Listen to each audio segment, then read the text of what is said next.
Hello, Internet, and thank you very much for tuning into the CloudNativeFM and Cloud Therapist YouTube show. I'm always been one of the most kind of worried person, who kind of am not able to get the opportunity to be at the KubeCon in person, but I have always have the leverage to speak with my friends who've been there physically present, see and talk to the community, vendors, and all the customer, enterprise customers around how the cloud native tooling is reshaping the ecosystem as well. But very warm welcome to the Cloud Native FM and Cloud Therapist YouTube channel. Today is day 01 of KubeCon Amsterdam 2026, and we will be covering 2 days of live coverage with some of the wonderful experts guests. We happen to feature them on our podcast as well. But I'm here to find my co-host Richard Simon, who is not there on their usual desk when he's speaking with me on the line and off the line. Where are you, Richard? Please tell me.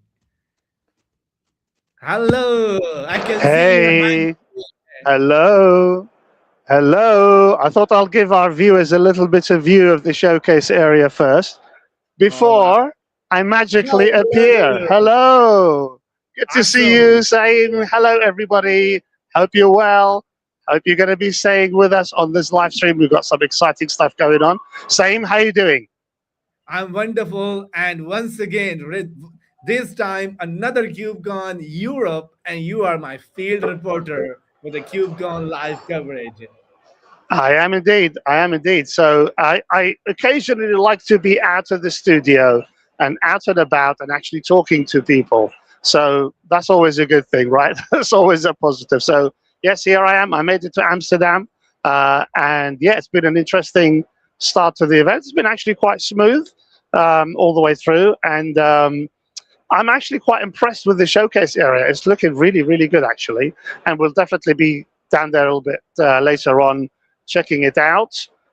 We've got hopefully some guests lined up as well, so they'll be joining us at some point. It's kind of, we've sort of turned the live stream into a sort of a party line, so folks can just really jump in whenever they have the time. So the links have been sent out to all the guests, and we'll see who's going to make it. In fact, we probably have one or two already in backstage, so same will bring them on once we've kind of done the intro. So same. Back to you. Any updates and news and things like that you want to go through? Yes, absolutely. I think if there's a KubeCon, the two things I always been keeping an eye out at as well is which projects is going to be a graduated mode, and number two, is there any new certification is going to be out. These are the two usual aspects I happen to take a look at as well. But also in the CNCF and the KubeCon, the CNCF usually out publish their technological radar, all the tooling I love for the Right. I want to know like how much of the ecosystem is adopting those kind of tools and tech as well. So I have the news in terms of the journal, but let's, Richard, put our hand together because this time we're introducing the very important project into the graduation umbrella, and that is Kyverno. Kyverno is graduated in the CNCF after a huge journey they took. I think they joined 2020 as a in sandbox or project, and up to 6 year they make a huge transitioning, and right now they are actually being the graduated project. And one of our co-hosts for Code to Culture platform engineering enterprises for the series we're running is a co-host, is also the community lead of the Kyverno project as well. And hopefully we will try Indeed, she is. to bring them in to see how she is feeling because she's putting a lot of effort as well. So all of the credits to the Kyverno community. I think this project deserves to be in a graduation project because the term of adoption is skyrocketing. And we always speak off the line is how crucial the policy as code these days as well. Typically, we're living in a boiling or the freezing point where the AI innovation is actually pushing us. Let's do anything, but make sure you have some policy and guardrail in place. So this means now community can invest and put their interest more into the projects like Kyverno and making sure Kyverno is actually being in their tech stack, and it's a part of the graduation project. So you can trust more rather than the vendor specific tool. They can trust more on the CNCF to be a tool that can people can trust most about as well. Any thoughts, Richard? Then we can go to the other news as well. But I think this is a one big news, and we should highlight on our YouTube channel. So what's your thoughts on the graduation journey of the Kyverno?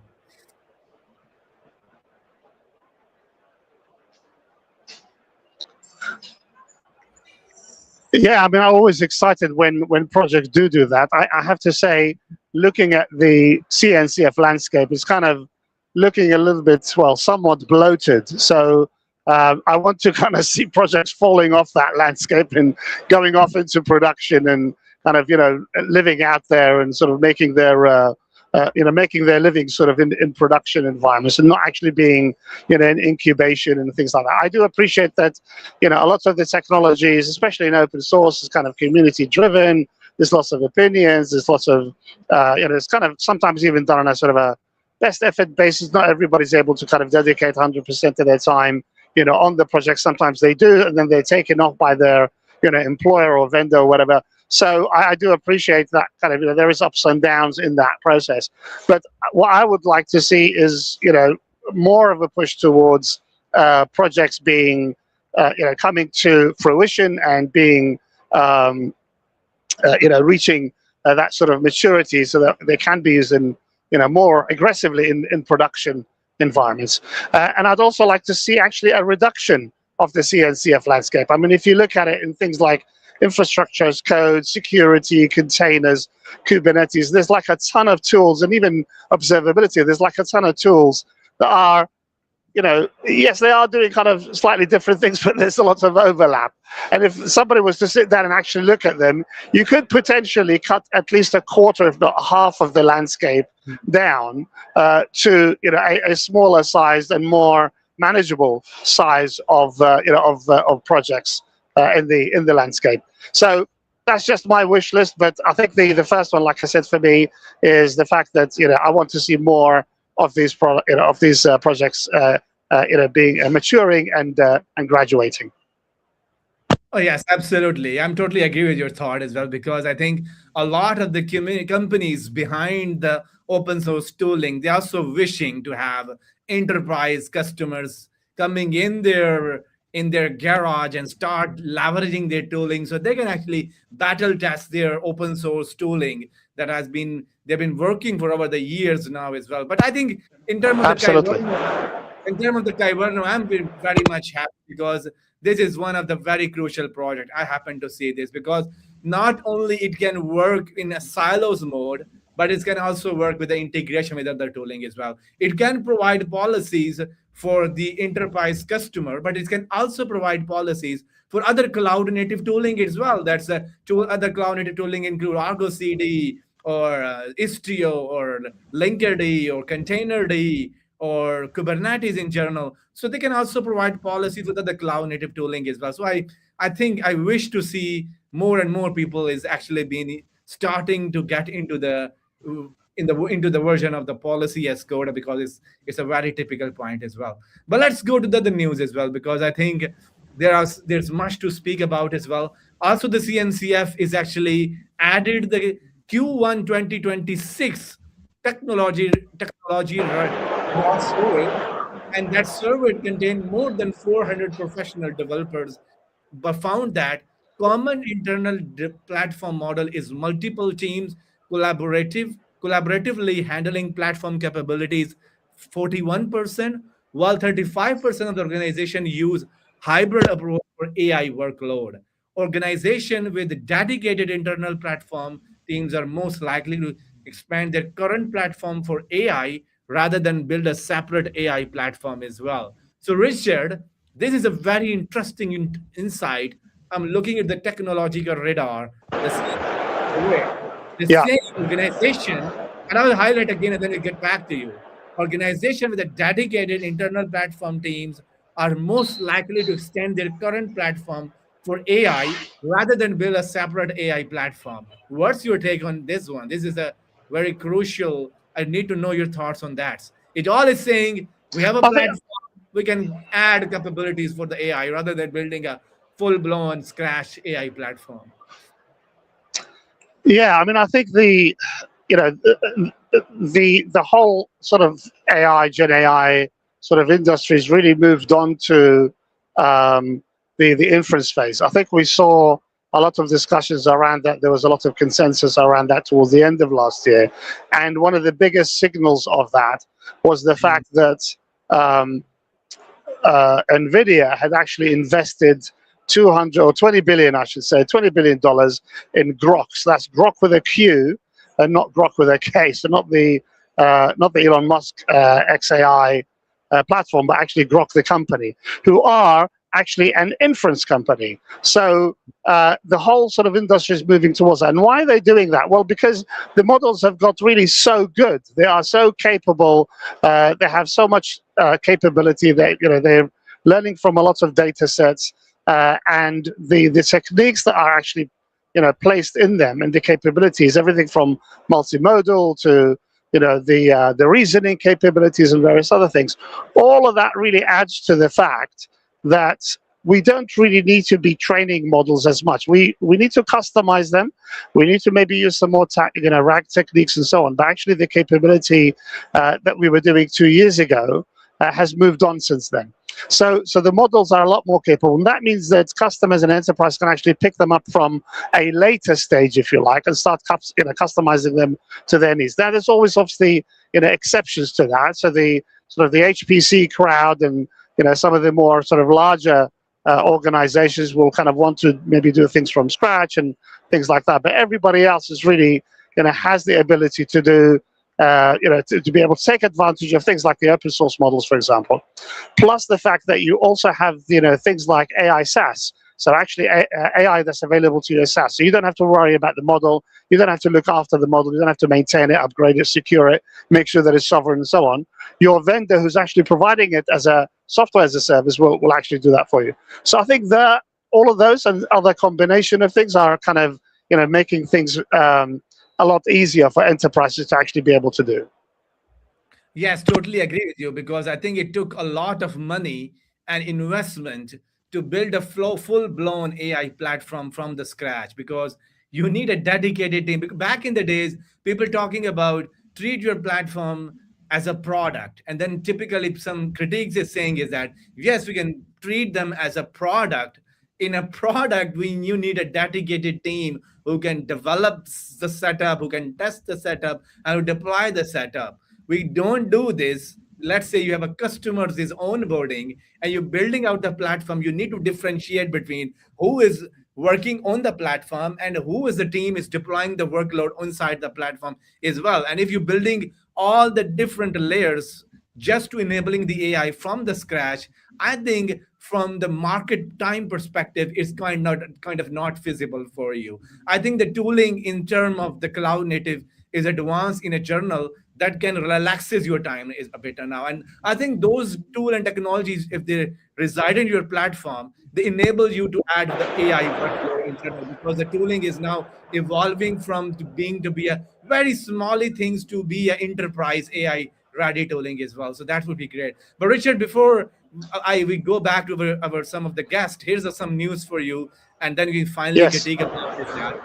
So Okay, go ahead. some of, and I think we both love some of the cloud native tooling in particular, like Argo CD, Flux, Kyverno, Kubernetes in general. These are the tooling we always love and admire about in the CNCF ecosystem as well. So one of this is saying like for the workflow automation, the report says that the GitHub Action, Armada, Build Packs, Jenkins, and Argo CD is in the adopt zone for workflow automation. So the report is generally saying is that people are using GitHub Actions, Armada, Buildpack, Jenkins, and Argo CD in the enterprise adoption for the workflow automation. For the security and compliance, the report is saying the key clock, open policy agent, cert manager in the adopt zone for security and compliance management. And they're also saying there's a lot of maturity of now using in toto and stig store, but they still are in the very early early maturity curve compared to the other tooling as well. But in particularly, the bigger picture is that the companies are now doing three things at once: standardizing delivery with mature tools, hardening governance with policy as code, and extending platform to support AI and agentic workflow. The report shows the industry is not splitting platform engineering and AI into separate worlds. Instead, most teams are extending the same platform foundation to handle both. And now I'm happy with it because a lot of the time we have a lot of the fight going on. Is the platform engineering and AI, can they, are they competing with each other, or are they embracing each other concepts? But the report saying is embracing is more common than rather than saying these are two separate words. What do you take on this, Richard? Ask me on Wednesday.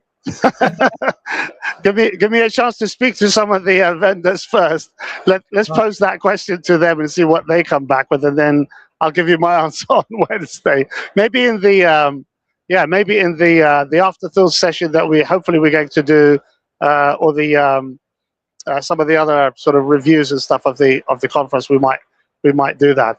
Look, I mean, there's a lot of stuff going on around AI. Somebody sent me a funny joke about KubeCon, and I can't remember exactly what it said on there, but it was actually quite interesting that it was kind of saying that there's just so much AI hype, at the conference and sort of CNCF in general, and to a degree, I do agree with that. I think you kind of have to dig through and find the stuff that that is going to be genuine for you as an organization, as an enterprise that you actually want to use. So we've said before that AI at the moment is still is still augmenting. Even AI agents are augmenting existing platforms. So either they are within the platform or they're set off, triggered by the platform or something, but they are within the platform. Nobody's got, apart from OpenClaw, nobody out there's got, and nobody's put the OpenClaw in production. Nobody's kind of setting off an agent or has just built an agent and says, yeah, you can run this now in your production environment and I can guarantee it. Okay, nobody's doing that. So even, we talked recently about observability moving on. One of the things that's coming into observability is the ability to tell AI agents to go and take actions on our behalf. So monitor services and processes and things like that. And then if they fail or a whole Kubernetes cluster fails or whatever, the agents will try and actually revive that or recover that, particular business service. So that's fine, but that's stuff that we trigger off. That's not stuff that's just running around and saying, yeah, I'll go and have a look at your Kubernetes cluster and I'll optimize it and then come back and tell you that I've optimized it. Nobody's doing that. So I think if we kind of stick to the realities of where the technology is now and how it's actually being implemented, which is an augmentation, and that's really essentially what we did with GenAI models when we first started anyway. We started by actually adding them to existing platforms. And I think there's nothing different that you'll see down here at the showcase in terms of how people are doing it. They're all doing it, I think, in the same way. So an augmentation to an existing platform. And then we'll see how that kind of morphs into agentic in the next sort of maybe 18 months, 2 years, or whatever. Yes, absolutely, totally agree. And you actually made few very good points here. Is one of the things we always wanted to chase at this KubeCon is like, what is the how the when people are talking about observability should take action. How much of this is true and how much of this is happening? This is the KubeCon will give us the result. And Richard, you have to collect some of the result for that as well. Oh, definitely. And I think it is at a crucial point, this KubeCon. It really is. It's kind of, post that sort of, AI agent idea, but it's still pre, the sort of the end of the hype on AI agents and actually the reality of AI agents, biting in, coming in and actually biting into, solutions. I think we're still some time away from that, which means, in fact, actually the agentic AI is even further out than that. And that's fine. I think we should be taking our time to kind of figure, these things out. And judging by some of the horror stories I've read in the press about AI agents kind of, deleting entire clusters and stuff like that, I think that's a good idea. And the more that we kind of do that in a gradual, step process, I think the better. Yes, absolutely, totally true. And we will getting back to one of our first guests for today. It's been entering the stream very soon, and when it's been on joining us, I will include them as well. Let's back on the topic we are discussing it right now. I think, as in terms of the customer, you're giving me the observability tool for monitoring how much the cluster health has been compromised, how much the node CPU and RAM is still available for me, how much is getting away from me. I love the fact that it's actually you're giving me the observable data. But if you're giving them, do not give me any insights. If you don't, if you still do not give any action, and just giving me, here's a Slack notification for you, let's bump this up. I will be not happy as a customer because I can complain you, Richard, I'm really in AI. You're giving me some random data. What should I do about this random data as an enterprise support for me?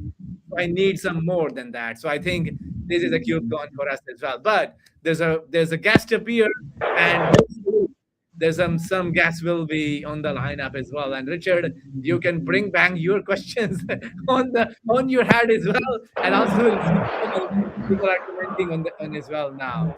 So just a few minutes, and we'll be adding our guests as well. Excellent. Let me do my traditional trivia about Amsterdam. So I picked up a few trivia for our viewers about the city of Amsterdam, and I thought we'll maybe read out a few of them. So Amsterdam is built on over 11 million wooden poles to combat its swampy soil. So there you go. It has more canals, 165, and bridges, 1,200, than Venice. That's the city in Italy.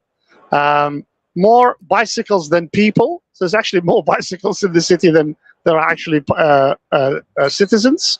It holds the title for the oldest stock exchange. So that's the financial sort of sector side, which was started in 1602. That goes back a while, 17th century. And boasts the highest museum density in the world. So you get more museums within the area of Amsterdam than you get in any other city around the world, which is fantastic. So just a bit of trivia on Amsterdam for you. Awesome. And with that, thank you very much, Richard, for giving us trivia. And now with my wonderful, very long, and one of my favorite friends from the Cloud Native community, Atul, Assala. How are you? Hey Sam, salam alaikum. Hey Richard, good to see you. How are you? Hey, how's everyone good doing? to see you. Great. We're good. How are you? Doing well. KubeCon fever is on. Enjoying soaking in the KubeCon fever. Absolutely great. And Absolutely. we have one more guest, Richard. Hello, Sri. You're online. Oh, we do? Can you Hello say there. Hey. Everyone. Hello. Very sweet. Good Awesome. afternoon. Wonderful, great. Give us a little bit. I will include both of the guests and they can do their own intro. But the Sri is one of our, has been leading the effort on the CAPI, Cloud Native, the CAPIs. I will include the link as well. And we did some podcast on the Cloud Native FM, and I really like about the idea. And Richard, you will find some of the folks and you can ask those questions as well. And Atul is one of my wonderful friend from the Parallels Open Source project. Back in the day, we developed all of the school stuff, also the CNCF ambassador. And now he is on the planet where he's attending all the KubeCon in person. And that's so great about it as well. And thank you very much, both of you, for joining us as well. I go back to the Atul, give us a little bit of insight around Cloud Native rejects in particular. And also, have you seen, what are the trends you have been noticing on the co-located events? Sure, Sam. Thanks for the intro, and hi everyone. Thanks for having me here. I think Cloud Native Rejects has been something which is very close to me because that was the first conference where I spoke in person outside my home country, and since then I've been trying to contribute and give back to the community as much as I can. This year, Rejects. I mean, if you have been following the news, you would know that they had announced that the Rejects won't be happening this year. That was the earlier announcement that came in. But then that's where the community came in together and realized that, hey, no, this is something that we have built, and we need to ensure that this keeps on happening. So a few people from the community, Luca is one, a couple of them, they came in together, helped us get rejects back on track. And I think it was very humbling and very good experience being there this time. We had about I was at the registration desk, so I know the exact number of people who actually came into rejects, and we were about 230ish, if I can say that. And that's a very good number when it comes to rejects itself. It was a small gathering, like always, but then very focused around, especially AI, obviously, because I'm sure Richard was here today at the keynotes, and he knows how much of AI was discussed in the keynotes today as well. So, even though if it's KubeCon and Kubernetes and Cloud Native, there's a lot of AI happening, and similar thing was observed even at rejects as well. And there were a couple of interesting discussions that happened at rejects as well as the co-located events, which were more around platforms, AI, and security. And I think that's an interesting space, since I come from the platform engineering space. I co-chair the platform engineering community, and we have been having some really insightful discussions on how to build guardrails within your platforms, especially for the kind of operators that we are dealing in now. Right, we had humans earlier. Now you have AI agents coming in, and all of them just bombarding PRs and commits and everything just coming in. So how do we basically handle those things? So yeah, those are my 2 cents on what I have seen, at least at Reject, as well as KubeCon co-located events yesterday at Platform Engineering Day. I was also at Open Source Security Con, and again a lot of things around MCPs and agents, because underneath all of the tools that we are using, especially platforms, in some way or the other, are integrating with MCPs. And then it was also discussed around the what do you say, the Trivi repo that had a vulnerability a few weeks back, when their credentials were exposed because of a malicious MCP tool that just executed. So those were the things that focus in terms of the invisible toolchain that comes in with AI agents that you are baking in. You don't know what kind of tools that they're calling, what kind of MCP servers they're calling. So yeah, I think overall we've seen a lot of platforms, a lot of AI. Interesting time to be in with security as well. Yeah, those are things that I've seen. Absolutely, 100%. I'll get back to you, Rashid, as well, but it was a little bit of intro of the three as well. So good. Thank you very much for Atul giving us intro, because he's very right, because Cloud Native Rejects is finding out, because a lot of the people is submitting their proposal and rejection, rejection, and rejection, and some people sitting there. When is the time for us to be able to be have the ability to showcase our talks at the KubeCon? And the rejects was a very good idea that the coin. I hope this will be continues to be running, is because as always, it's been a great content when it's put together. Some talk on the YouTube, it's a very good content. Yeah, I think some right. are really admirable, some wonderful details about that. Is that go back to the three? Three, give us a very quick intro and tell us about where you're busy with some of the innovation happening with the Cappy project. Yeah, thank you, Sam, for having me. Hello, everyone, Richard, Atul, and all the listeners for this podcast. I'm sitting here at my home in Texas. I happen to not be there in Amsterdam this week, but I have some coworkers who are there. My manager Hasid, he's on a panel tomorrow, I believe, or on Thursday. So it's a panel with a couple of industry experts on agentic AI and intersection with platform engineering. So I can totally relate to you, Atul, with platform engineering. One of the innovations we did almost it's coming up on 2 years. It's called Community AI Platform Engineering. What we realized is platform engineering, agentic AI, they are at the right intersection of right innovation and automation. So we saw this coming very early in the cycle, and we built this open source project, came out of an innovation inside Cisco.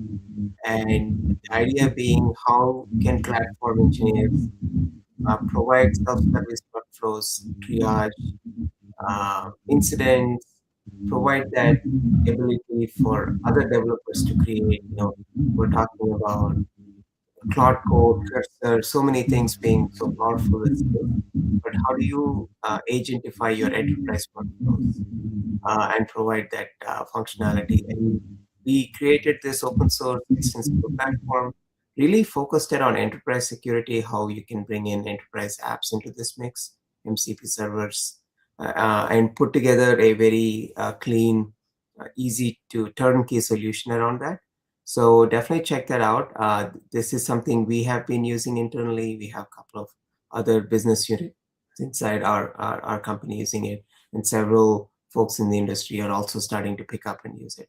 At the cross section of where KubeCon and where GenAI and Agentic AI, we're in the midst of a serious revolution, both in how people code, but how they can also use platforms, how they can interact with platforms, how they can build stuff around platforms. So nobody is writing code anymore. So how do you guardrail that code? How do you bring skills so your engineers and fellow platform engineers can sustain and build on top of that? So those are fascinating conversations. Thank you, Sam, for having me. Absolutely. Going back to the Richard, I know you have always have very good questions folks as well, and you can ask now. Yeah, sure. So to Atul, Atul, you kind of, what was the? I'm curious to sort of see whether the rejects is picking up, on particular themes. I mean, obviously there's like, very generic themes like AI and AI agents and things like that. But was there anything that kind of caught your eye that's not necessarily new, but that kind of just seems to be coalescing? Lots of kind of discussions and similar maybe presentations and around the same sort of topic or same technology. What was it out of rejects that you kind of found that was kind of focused in that way?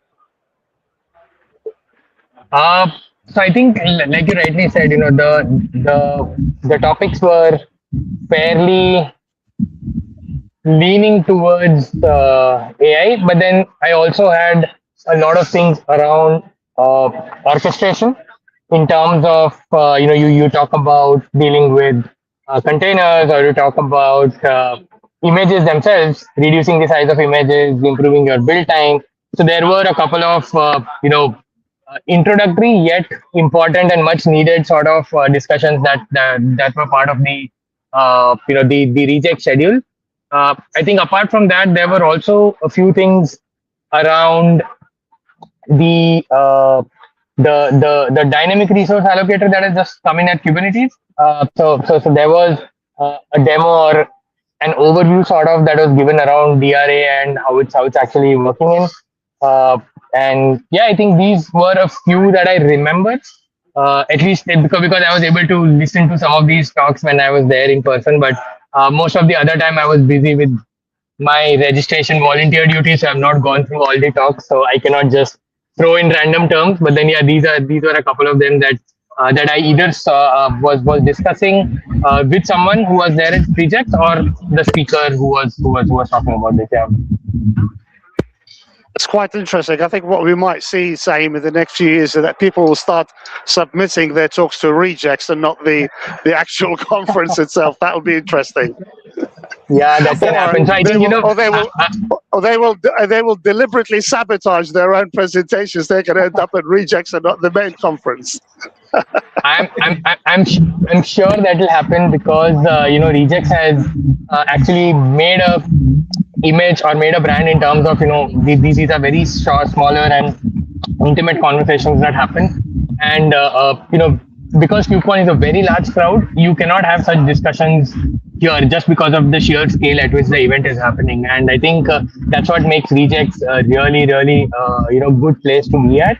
But then just to add a few cents, since I have been a co-chair at KubeCon, so the KubeCon India that happened last year, I was the co-chair there, and a lot of people come and ask me that, hey, my talks are not getting selected. What's the problem? I've been submitting really good ideas, really good use cases, hands-on things, but still they are not selected. And I think it's fair for me to share my 2 cents here on this stream. I'm sure a lot of people would be benefited with it. What my understanding being on this side of the board was, it's not about the quality of the talks that come in, it's more on the quantity of talks. And that's where it becomes really, really difficult for us to, as co-chairs or even the program review committee, to actually select the talks. So imagine about, let's say, 10,000 talks being submitted at KubeCon, like Europe, about 8 to 9,000 is what they received. And only 850 made it to the final schedule. So 900 talks out of 9,000, you know what percentage it is. And this all depends on how the schedule is. So if it's a 2-day schedule, you can have only certain number of talks, which includes lightning talks, which will include your full sessions, which would include panels, workshops. And then after all of these maths, it comes down to saying that, okay, I can have only 5 platform engineering talks, and we get about 1,500 platform engineering talks. It's like there should be a month of KubeCon, then we can accommodate all the talks that come in. But in 3 days, it becomes really difficult. Yeah. Maybe we need a rejects of the rejects or something. Yeah. Another conference. Absolutely. Week two Yes. of KubeCon is rejects of the rejects or something. Rejects of the rejects. Yes. Absolutely, I'm totally agree with Atul as well, because I think also in terms of the topic is so vast. It's always been shaping quite nicely. It's literally so much difficult for the organizer and the co-chair for the KubeCon to accommodate everyone as well, because I think tooling is evolving. This is a giant ecosystem of the tooling, and everybody wants to present their own tool in terms of the talk as well. And also, a lot of the companies want to deliver their talk of how they have been using the tooling in the cloud native ecosystem as well. But Richard, we have Sri as well. So I know you always have some wonderful question around platform engineering. So here's the time to ask on. I mean, I guess the general question is, Sam and I have been engaged in a 6-part series on platform engineering since last year. So we've kind of tried to cover as much as we can, brought in as many experts, both from the enterprise and kind of the vendor space into those talks. We have one more episode to deliver. Hopefully, next couple of months we'll get that done, and then we'll do a review of that. So anybody watching this is kind of into platform engineering, check out Same Safdar's CloudNativeFM channel, my Cloud Therapist channel, for those episodes. I guess for me now, it's, we've talked about platform engineering, and I can understand where it's going. I still have my reservations in terms of what it's trying to achieve and kind of the trajectory maybe that it's taken. But has there been any? And I keep kind of perennially asking this question, because it's always interesting to see 6 months later what's happened and whether things have, moved on and people have realized stuff or whatever. But the question is, customers who've kind of been doing DevOps and they dedicated themselves to Agile and DevOps over the last sort of 5-10 years or whatever, are they now shifting towards platform engineering? Is the industry and the vendors in the platform engineering space helping with that, to help them sort of adopt that type of approach versus, shall we say, the more classical DevOps? What's kind of your take on this question? Just give us a 1 minute. Just be giving a bye to Atul, because he's been interrupting because of some other community. Thank you very much, Atul. Thank you, Atul. Thank you so much, and thanks, Richard, for having. We'll catch up see you in soon. person. Yeah. Bye. Thank you so much. Over to you, Sri, now. Yeah. So my perspective, Richard, that's a great question. If you see the evolution of where engineering practice has been around cloud engineering, kind of went from more of a waterfall to agile. There is DevOps that came in, where ops and dev have been shared. And we are seeing the evolution of DevOps into more of platform engineering, where developers or engineers can self-service a lot of their functionality, whether they are setting up a CI pipeline or they're requesting something through a portal like Backstage or other vendors that are out there. What I see more into the future as I'm looking into the next generation is, we currently, some teams, some companies, enterprises have adopted platform engineering. A lot of the folks are still in DevOps and Agile methodologies that kind of moved into DevOps, where Dev and Ops sit together. Where I see the future looking, where I sit now to outward, is agentic, SDLC, right? So as we were talking about, a lot of coding is becoming very much written by LLMs. Coding agents are writing code, but today's practices stop right there, and pretty much rest of the pipeline is still done by humans. So you have CI that picks up code written by LLMs, that takes it through the life cycle of that pipeline. Where I see into the future is some of these systems will become fully automated, where agentic SDLC, where the agents will write the code, build the artifacts into containers, push them to enterprise container registries or artifacts. They may deploy those containers and validate them and give full feedback cycle. So today's platform engineering, where we sit today, as I see it, is making that DevOps functionality very much self-service. I want to set up a pipeline. Here is a workflow to do that. Here are all the connectivity threads. If you are in a backstage, here is where I can go to a portal, click two buttons, and see how a project is related to a Git repo. But with the advent of agentic, you can go ask a chatbot, hey, where is my project? Where is my CI pipeline? And it will go search the knowledge base and give that information back. So those are some of the transformations I am seeing from my vantage point. Is the knowledge has become pretty universal and searchable with basically semantic queries. You don't have to go to a portal that is, there is a nice data model that's implemented in many of the platform engineering tools that are out there.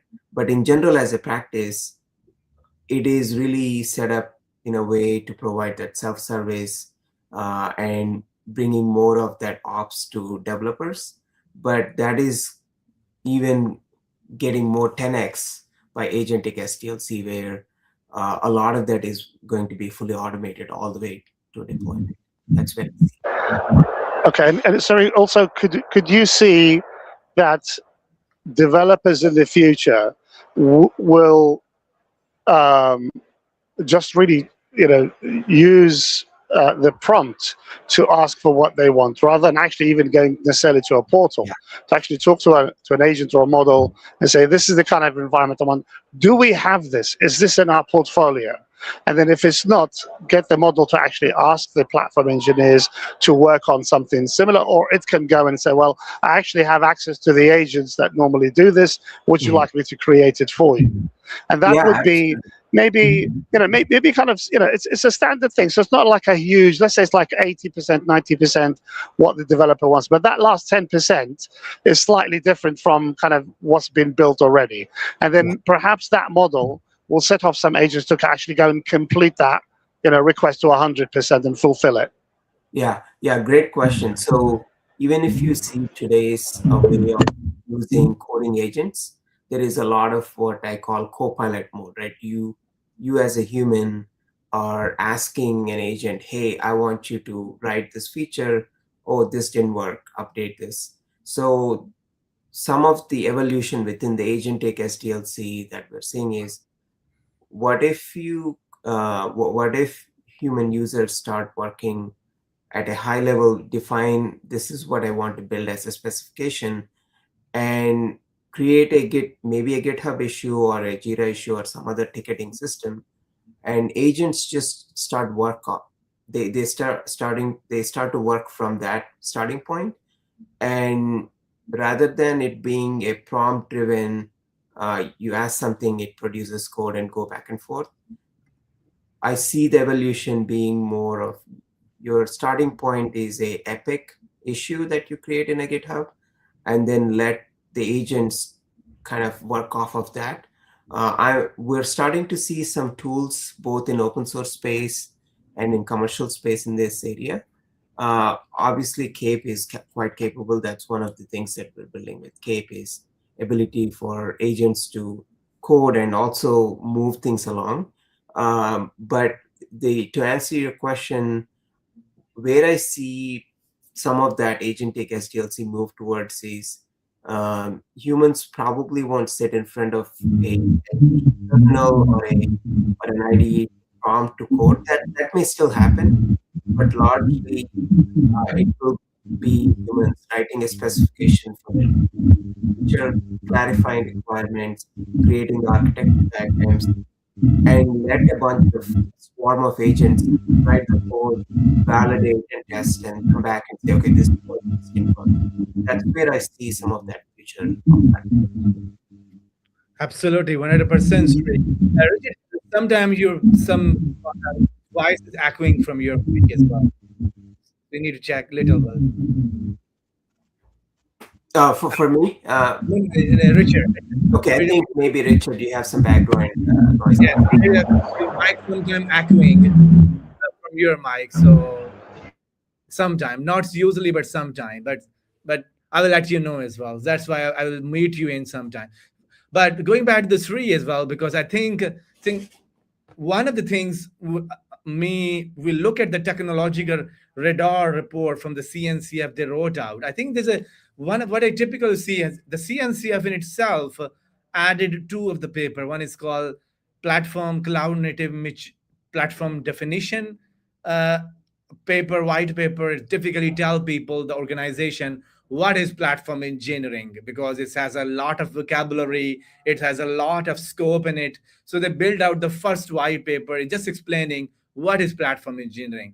The one other paper I happen to involve is called platform engineering maturity model, and that's where the question comes along. And you're absolutely right, we've seen this transition being happening, agents being becoming just fixing code to being making more autonomous in making the more decision than that's it been going to. And as we move along, might be they become more and more becoming intelligent enough. But there's a 2 3 organization, and I want your thought on this subject, is that some organization are way older in their stack, and in order to be integrating AI into their older stack, they need to first migrate it into the newer set of tooling. And number two, there's an organization, they already been into the newer set of the tooling, but they hasn't adopted AI in its well. And number third is some organization is just building out the AI solution. But one by one, what is your suggestion to those organizations? They're way older in their stack and they wanted to integrate AI into the tooling. What sort of some of the what sort of the prerequisites or the to-do list, what you want to suggest them to actually go through before adopting to the AI in their workflows? Yeah, I think one of the fascinating things that's happening, especially with agentic AI and LLMs that are out there, they have really proven to be quite smart in terms of how they can take brownfield projects that are out there and be able to even read the code and write the specs back. Although that is somewhat it's helpful in some contexts, but what I have seen with my own experience with using frontier language models like Claude or OpenAI like Codex is you can take any brownfield project and pretty much let the agent read the code and be able to suggest fixes. My general suggestion with any project, whether you're starting new or if it's a brownfield project, is that agents don't know the intent of what you're building, so humans have to define the intent of the problem, and agents also, LLMs, don't know what the outcome should be, so humans should define the outcome. So in both cases, and it may be a bit of an advantage if it's a brownfield project, and if that project has a solid amount of end-to-end test cases. Testing to me is one of the most critical challenges of using GenAI. As I said, agents can measure themselves on the outcome of what they're solving. So if a project that is already established and it has a solid set of criteria to validate end-to-end features that are legacy, and if an agent makes a new fix or a new bug fix, and if the agent can run the same end-to-end test and be confident that it didn't break any legacy features, you're really already ahead in my opinion. So for any, like I said, for any greenfield or brownfield project, the key is to have a very concrete set of um, end-to-end test evaluation of what the agent has built, and does it does it pass the existing legacy tests or break any of them. That's basically one criteria. And two is, did it actually satisfy the intent of the human? Let's say you asked the agent to create a rectangular button, and it created you know a round button. That's not the intent. It still created a button, but the shape is incorrect, right? So how can you measure that what you specified is the outcome? Because it still wrote some code. From its perspective, it did something it thinks is good, but visually, instead of a square, it created a circle, for example. So those are some basic rudimentary examples of how do you create that right validation in your environment to measure that. So I think that's what I would recommend for any team that is coming on board, is understand agents are kind of basically creating a lot of black box code and automation. How much of a black box can you accept? In fact, this is funny. I think in my spare time, I'm writing a lot of my thoughts into a personal blog around what does it look like for agentic SDLC? Because in the past, we're very much familiar with black box testing. You take piece of software or a component as a black box, you validate the ins and outs of it. So what does it mean to do security analysis, threat analysis on that modeling on a black box? So if you think of the code that the agent produces as a black box, and you're integrating with legacy or a greenfield system, how does it change the dynamics of platform engineering or engineering in general, right? So to me, I think that is probably the biggest shift in thinking and mindset is code will eventually become pretty much black box. A lot of the roles will get normalized, in my opinion, because if your platform engineer and your developer can write code, so then there is a lot of normalization of some of that stuff. So how do you reconcile with that? So that would be some interesting dynamics there. Oh yes, absolutely, totally. I think these we keep on hearing these kind of concepts, and totally agree with you. Richard will be going to some of the booths as well and see what the people are talking about the KubeCon as well. But Sri, in terms of the Cappy project, uh, just give us a little bit, because one of the challenges, we look at the reports and we look at the some other CNCF technological radar is keep on saying is one of the migration shift is a kind of a barrier to the AI adoption Yeah. itself.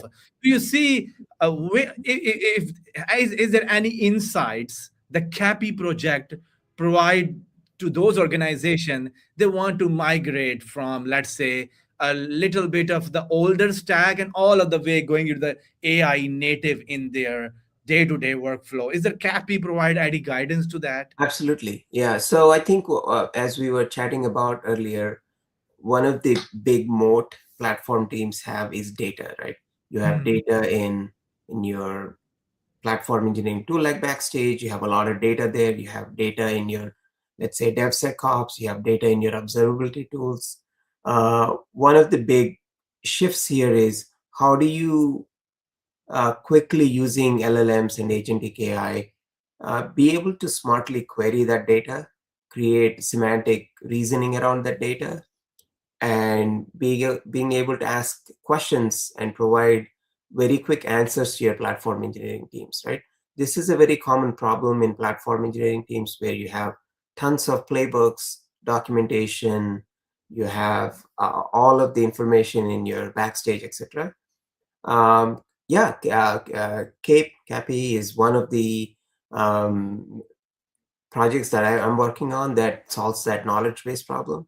How do you ingest your knowledge from your your platform and create a relationship, entity relationship based system where your Backstage project is tied to your GitHub repo, is tied to your Argo CD project, that is tied to your Kubernetes cluster, that ties to our RDS cluster. So when I ask a question about, hey, which application or Git repo is using this RDS cluster, I'm able to link all this data very much quickly using technologies like GraphRag and Cape, right? The community AI platform engineering. So that's one of the biggest things I would say is the benefit of using something like Cape, is that you can use your knowledge that's already there in existing systems like Backstage, like Argo CD, like Kubernetes, like your GitHub, and tie all of that back together into Cape and be able to query and say, hey, where can I find this info? If you're on call and you're looking for info, you want to be able to find information quickly rather than search in 6 places. So we have seen significant improvements in our mean time to discovery of problems, mean time to detection, because we can use LLM that can crawl all your data sources and find all the relevant info. And that's one of the beauty of LLMs, is it can correlate that data much faster than humans can.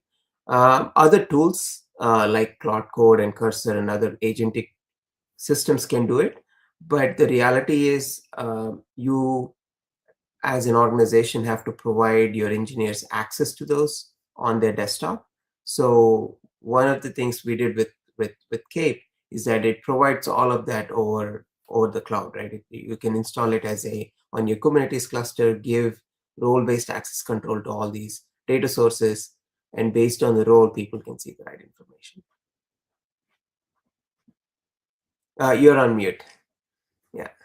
Thanks, Ray. That's perfect. That's make a lot of the sense as well, because I think these are the, because back in the day when I worked as a development, we always have dev staging in production environment, and it find really difficult to link that which data cluster I am in, which database I able to work with. If I can provide that sort of information is given to you, my decision making would be a lot easier, and it make a lot of the senses, because that's where the problem currently is happening. A lot of the organizations are in the older stack, and now we have currently the new stack in place. And when you migrate from the older to the newer stack, you always in the fear of something has been broken. And if some of the knowledge base tell you where you are, what things to be improved upon, that would be a really asset. Precisely. I think regardless of legacy systems or newer systems, my take is LLMs don't really distinguish that, right? One of the things they can do extremely well is be able to take your knowledge and crawl that knowledge and give you the relevant info. So Absolutely. Richard, can you hear us? I want you to go some of the booths if you can able to speak with us. Hey, yes, can you guys hear me okay? Perfectly fine, Richard. Great. You are back again. Good. So yeah, so I've discovered something about the Wi-Fi here. So when you get hop from one access point to the other, it's not so seamless, unlike some other venues. So I've switched over to a 4G connection. Let's see if that's any better. So I'm just giving a quick rounded tour of kind of what's happening here. This is the corner store, as they're calling it. As you can see, so I've got some AI models doing some modeling. Actually, no, it's just a mannequin. I'm joking. And there's lots of stuff on sale. So we've got skateboards, got T-shirts, got water bottles, caps, and people are still picking up their T-shirt, KubeCon T-shirt. I made sure that I was first in queue this morning and grabbed mine before they run out for my size, of course. So got my priorities right. And now let's move on a little bit further down and have a look at some of the other booths, and then we'll see how we can get into some discussions and doing some interviews as well.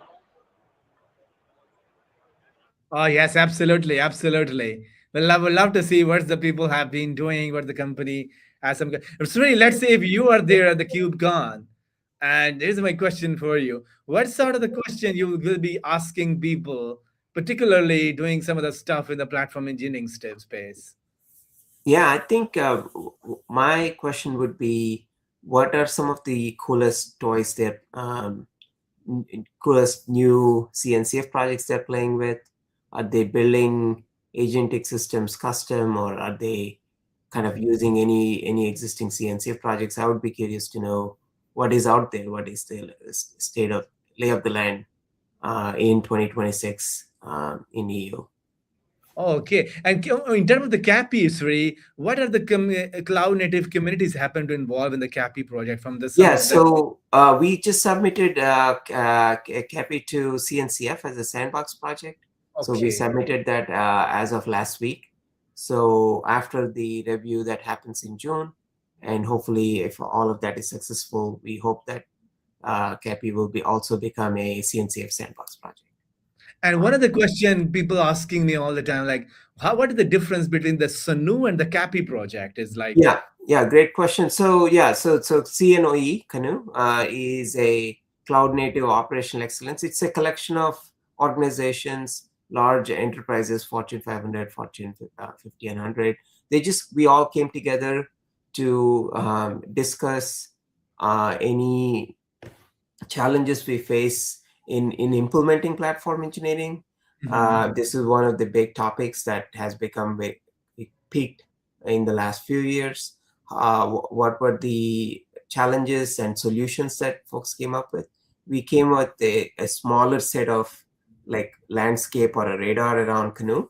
What are some things that are, what organizations are using? Like things like obviously Kubernetes is the common substrate everyone is using. Argo CD being very popular in deployments. Folks are using Backstage as a tool to visualize their data, platform engineering data, provide self-service workflows. With that foundation and with the organizations that were involved, we thought that would be a great way to start CAPE, because Mhm. the evolution of DevOps to platform engineering to agentic, and we're kind of entering this new era. And we thought uh, the organizations that are involved will also leverage some of that capabilities. So hopefully that made sense. Basically, the association was we were already members of Canoe, and we wanted to use that opportunity to surface the agentic AI era in platform engineering, agentic SDLC, and provide that both as a guidance, reference architecture, as well as a turnkey solution where I don't have to build this from scratch. I can drop this into my infrastructure, set up the right configuration, and be able to create a AI platform engineering. Yeah. Absolutely. And Richard, if you happen to find some of the booth people can interested to talk to us, do let us know as well. Yeah, let me see if I can. I'm just walking around, just kind of Okay. giving a flavor of what's happening at the moment. I'll see if I can spot somebody, and then we can dive in. I think we had the list same, did we Yes. not, of kind of who would you want to talk to? Can you just run me through that list, or tell me kind of what's Oh, on the list that we had? 100% Richard. I will be sending you your ways. You can check that. That's my wish list. Awesome. Good. So Okay, Sri, excellent. absolutely. So three is one of the other thing is around one of the recent trend I have been noticing within the platform within the CNCF is that a lot of the certification has been invoked in quite recently. I happen to involve one of the CNB exam, Cloud Native Platform Engineering Associate exam. Yeah. Is kind of a beginner focusing is that if some of the organization is really is transitioning the platform engineering, do you think the certification can lift and shift their journey or accelerate their journey? And how important do you feel like the certification is important for the employee and the organization of the employees? Yeah, great question. I'm not as familiar with the some of the nuances of the certification, but I do agree that more of platform engineering and agentic engineering should be part of future courses if they're not already uh, thought through. I will talk to some of my friends who work closely with Linux Foundation, see what their plans are in that space. But from an organization perspective, I am always uh, when I look at folks to hire or candidates who have whether they have um, basically certified Kubernetes administrator certification or certifications in that space, it tells me that they have invested time to learn those technologies. Uh, I myself haven't taken or I haven't done certifications. I have a lot of hands-on experience, but I can see both ways. It can go both ways. I think, especially if you are early in your career, you are trying to transition into platform engineering, SRE, DevOps space.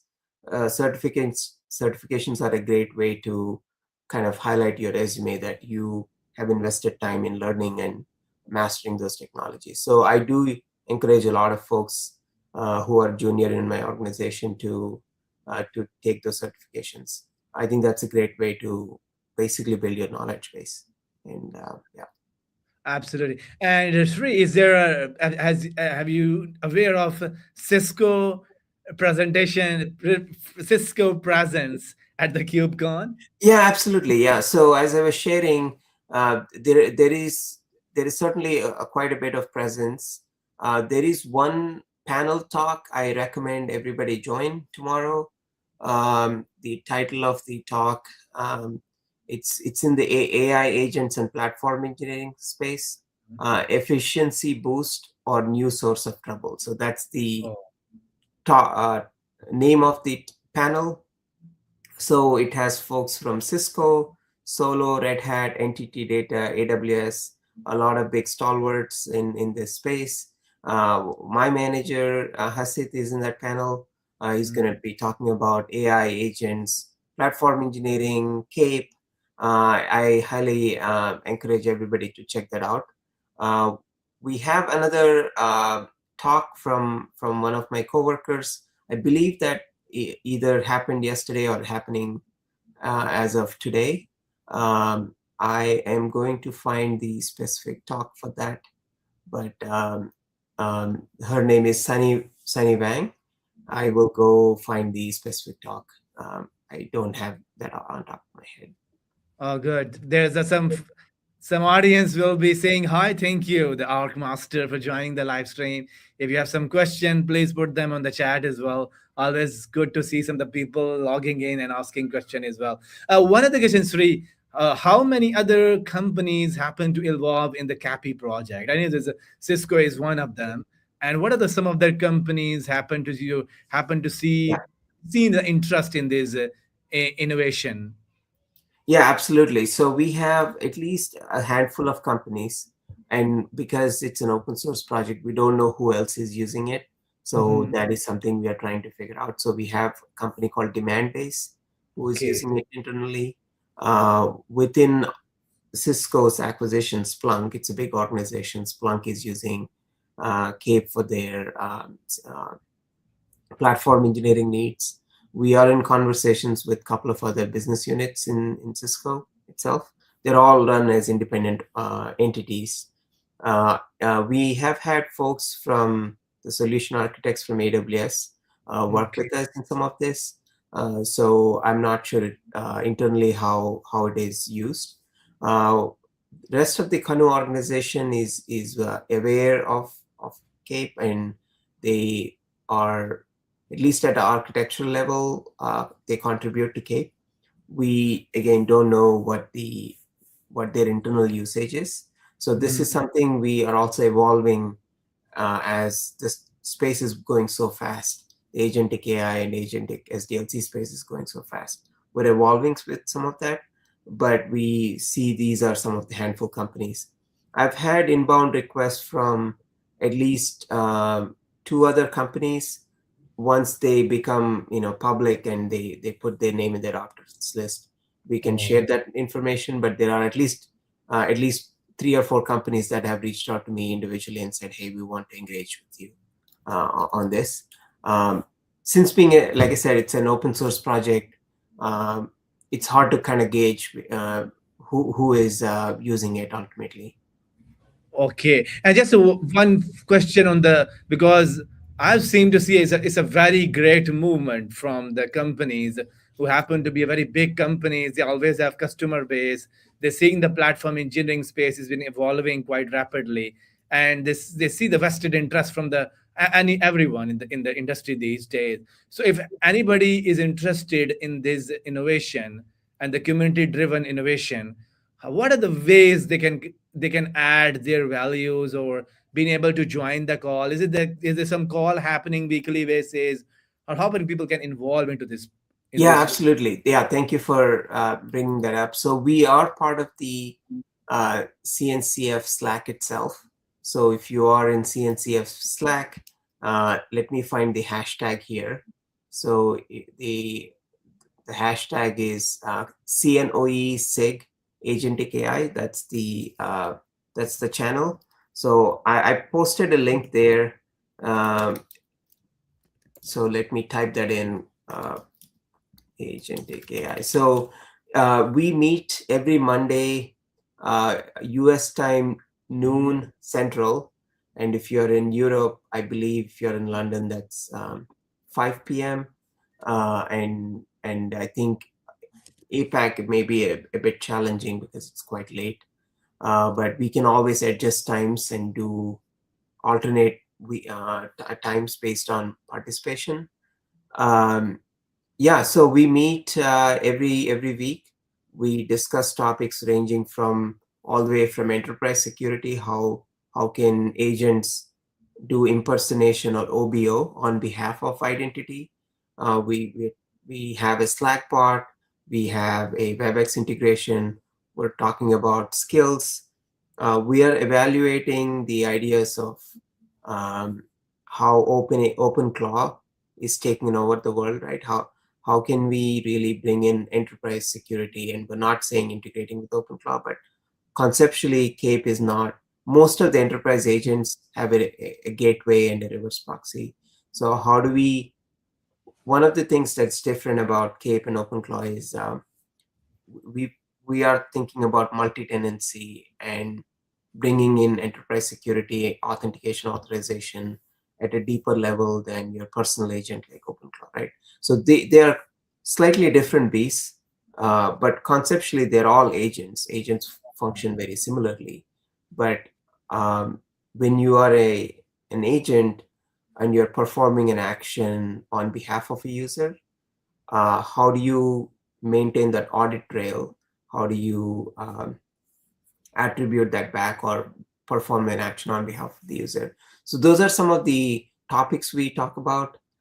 We also, if you are interested in integrating your enterprise agents, there are protocols like A2A and MCP. We're very flexible as an architecture. That is something, at the very minimum, CAPE is a reference architecture that you can use to build your own enterprise architecture. So we don't make any it's like any other open source project. You can inspire from CAPE. We built a very extensive connector system where you can bring in your Confluence or your SharePoint or your Jira systems, add it to your knowledge bases. And we see Dart with it there. Yeah, Splunk. That's a company that that's part of Cisco, and we work very closely with them. So I think as a community, I encourage folks to take a look at the report, or take a look at the issues, join the community project or the meeting, and take any one of the first issues and start chugging along. Oh, yes, absolutely. Totally agree with me because I think this is a very cool time to involve in this project. Is that back in the day, we complaining all about like there's a lot of tooling has been developed and it's now part of the landscape. And we always have a worrisome like how this tooling actually been integrated with other tooling and we had some practices and principle on top of it. And luckily, with the SANU, CAPI, and platform engineering maturity model, this effort is now combined to let people know what are the principles you need to take in place in order to be actually being efficient in your cloud native journey and also in some of the other journey as well. I Yeah, spotted Colin Griffin, Richard. If you want to, if you want to speak, over to you, Richard.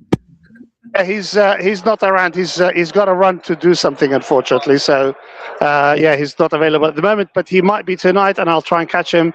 And I think he'll be around tomorrow as well. So I'll try and WhatsApp him later to catch up. I tried Red Hat, by the way. They said no. So they only do interviews with traditional press, which is somewhat strange. But maybe IBM is rubbing off on them a little bit too much. So we'll see. Yeah. Now that they're part of IBM, so I don't know. That's a bit of a strange statement, but there you go. Usually they're very, very, very much open to everyone, but I can understand that. But Richard, Yeah. can you spot on the booth 895 for Lightbits Labs or the one I list provided to you, or are they busy? Yeah, I'm going. Yeah, I'm going to try and see if I can find a few of these folks because I need to kind of get used to the map a little bit You are before in front of I the can start upbound. spot them. You're in front of the Yes. upbound. Can Yes. you try and see if anybody is able to talk to us? Let me see if I can talk to somebody from my band. You guys carry on talking for a minute. Let me see if I can catch somebody. Okay, sure, absolutely, absolutely.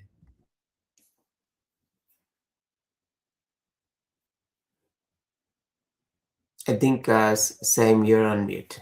Well, thank you. Speaking of some of the other, because I think one thing back in the day I learned from you. I think one of the innovation is happening at a lot of the bigger organization is there are some research R&D development center or incubator has been developed for the open. So I see a lot of the Azure has now the Azure incubator.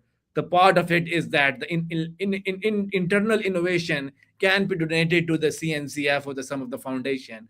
And I think Cisco has Outshift or something else. Yeah. Can you speak through a little bit Yeah, about that? absolutely. Yeah. So, like every big organization, Cisco, I'm part of this organization called Outshift. So, Outshift is an incubator within Cisco.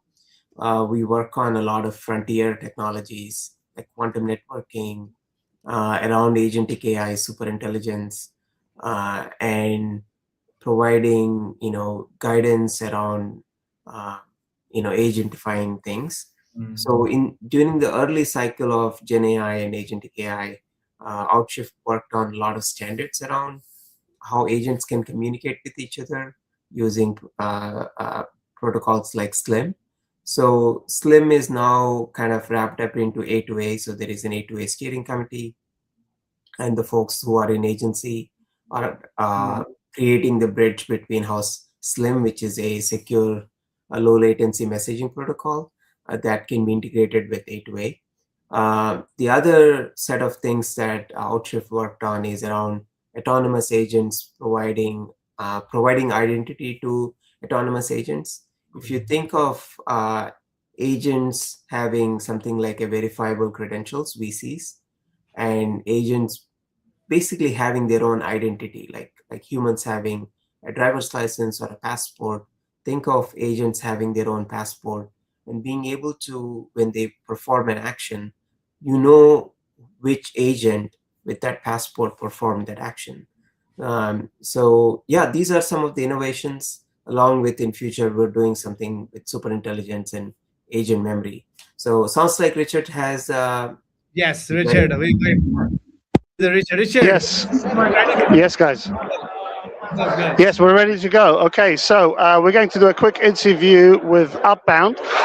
Tobias here is going to give us a quick update on what's been happening with Upbound and maybe kind of the feel for day one at KubeCon, and also just kind of talk a little bit about the customer challenges that they've been sort of been part of his discussion. So Tobias, please a quick intro to yourself first, and then we can go from there. Thank you so much. Yeah, my name is Tobias. I'm based in Berlin, and I work as a solutions architect at Abound. We're the builders of Crossplane, and our product is Crossplane for enterprises. Fantastic. So what's kind of some of the latest stuff? We're obviously aware of Crossplane and kind of its capabilities and so on, but what's kind of some of the latest stuff that you guys have been working on? What's some of the new features that you introduced into Crossplane? So definitely worth mentioning the release of Crossplane 2.0, which also includes like our distribution of Crossplane, which we call UXP. So UXP 2.0 gives you like a more enterprise way of deploying Crossplane. So it includes a UI, it includes backup and restore, sophisticated secrets management with a secrets proxy. So if you don't want your secrets to live in etcd, you can host them on Vault or a secrets manager, and Crossplane will proxy the secrets so that they never touch your etcd. We also do fleet management with Crossplane. So we have a product called Spaces, which is available as a cloud offering, also as a self-hosted installation. And that's usually our journey with bigger customers. So they come to us and they want to manage Crossplane on scale. So usually you need good isolation. You need the ability to quickly create a control plane and delete a control plane. And we solve all that by giving them our abstraction of a control plane, which is you're just going to talk to a Kubernetes API and you say kubectl create control plane, and it will create a control plane.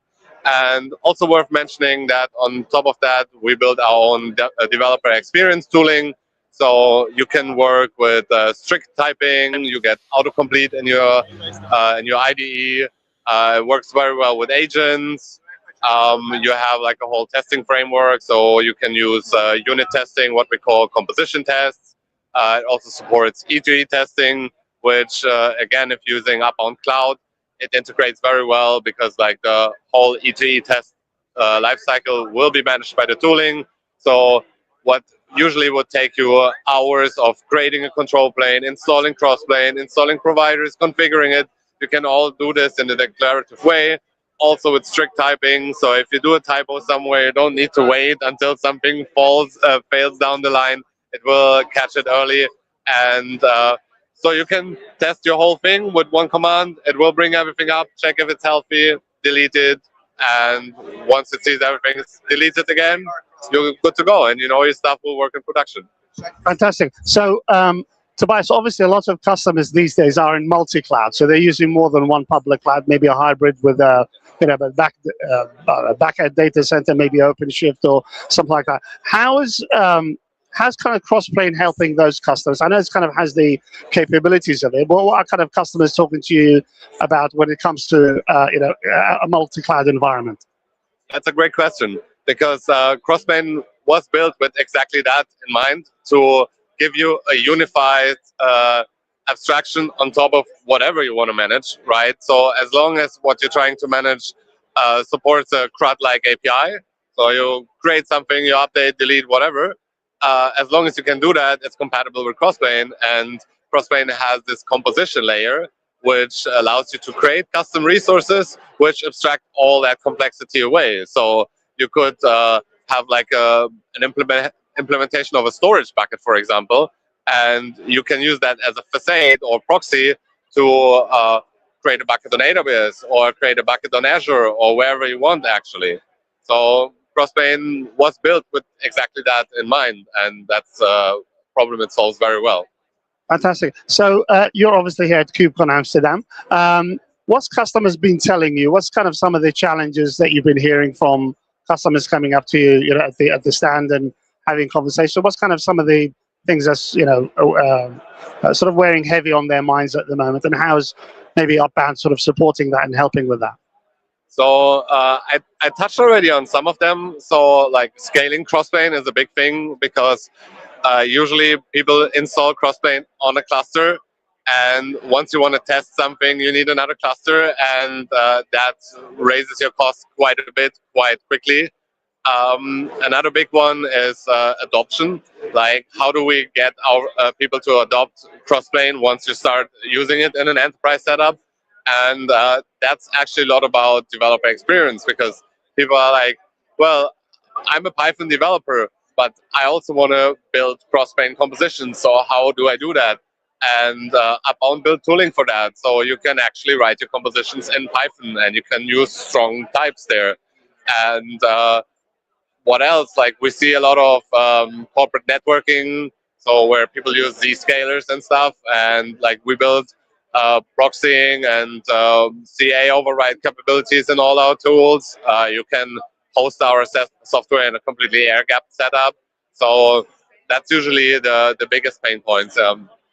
Right? And obviously, some of these tools, there's always the concern about things like vendor lock-in and so on. But you guys kind of being open source and available, being able to address multiple cloud platforms as well, that makes it a little bit easier for customers, I guess, as well. And maybe a safer bet in these days, where kind of software licensing is changing for for the open source space. Well, that's a good point. I think like the whole way we build and deploy software, especially in the age of AI, is rapidly changing, and you need that flexibility now more than ever, right? So on top of that, like our product is not supposed to lock you in either, right? So like what we provide with UXP, for example, is just a drop-in replacement for Crossplane. So we take vendor neutrality very seriously. So we also want to offer that with our product. Of course, if you use our enterprise features, you cannot just go back to open source Crossplane. But if you use open source Crossplane right now and you just want to give UXP a try, you can just do that. And if you don't like it, you can just roll back by just switching the Helm release, and you're good to go. Fantastic. Well, Tobias, I appreciate your time. Thanks very much. It's been a very useful conversation. Thank you so much. Have a nice day. Thank you. Thanks a lot. Okay, so that was Upbound, guys. Just a bit of an update.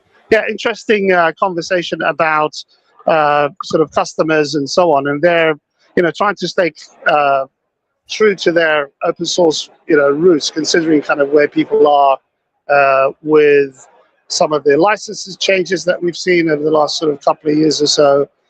So yeah, interesting. I think that kind of probably makes it easier for commitment, by customers, by enterprise customers as well.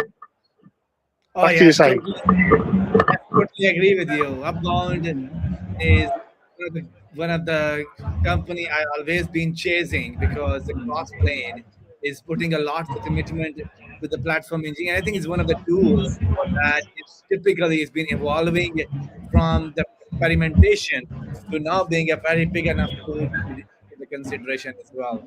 So Richard, uh, what's your thoughts on the Crossplane? Yeah, I mean, well, we know Victor. He's quite sort of passionate about the platform and the sort of solution that it's providing.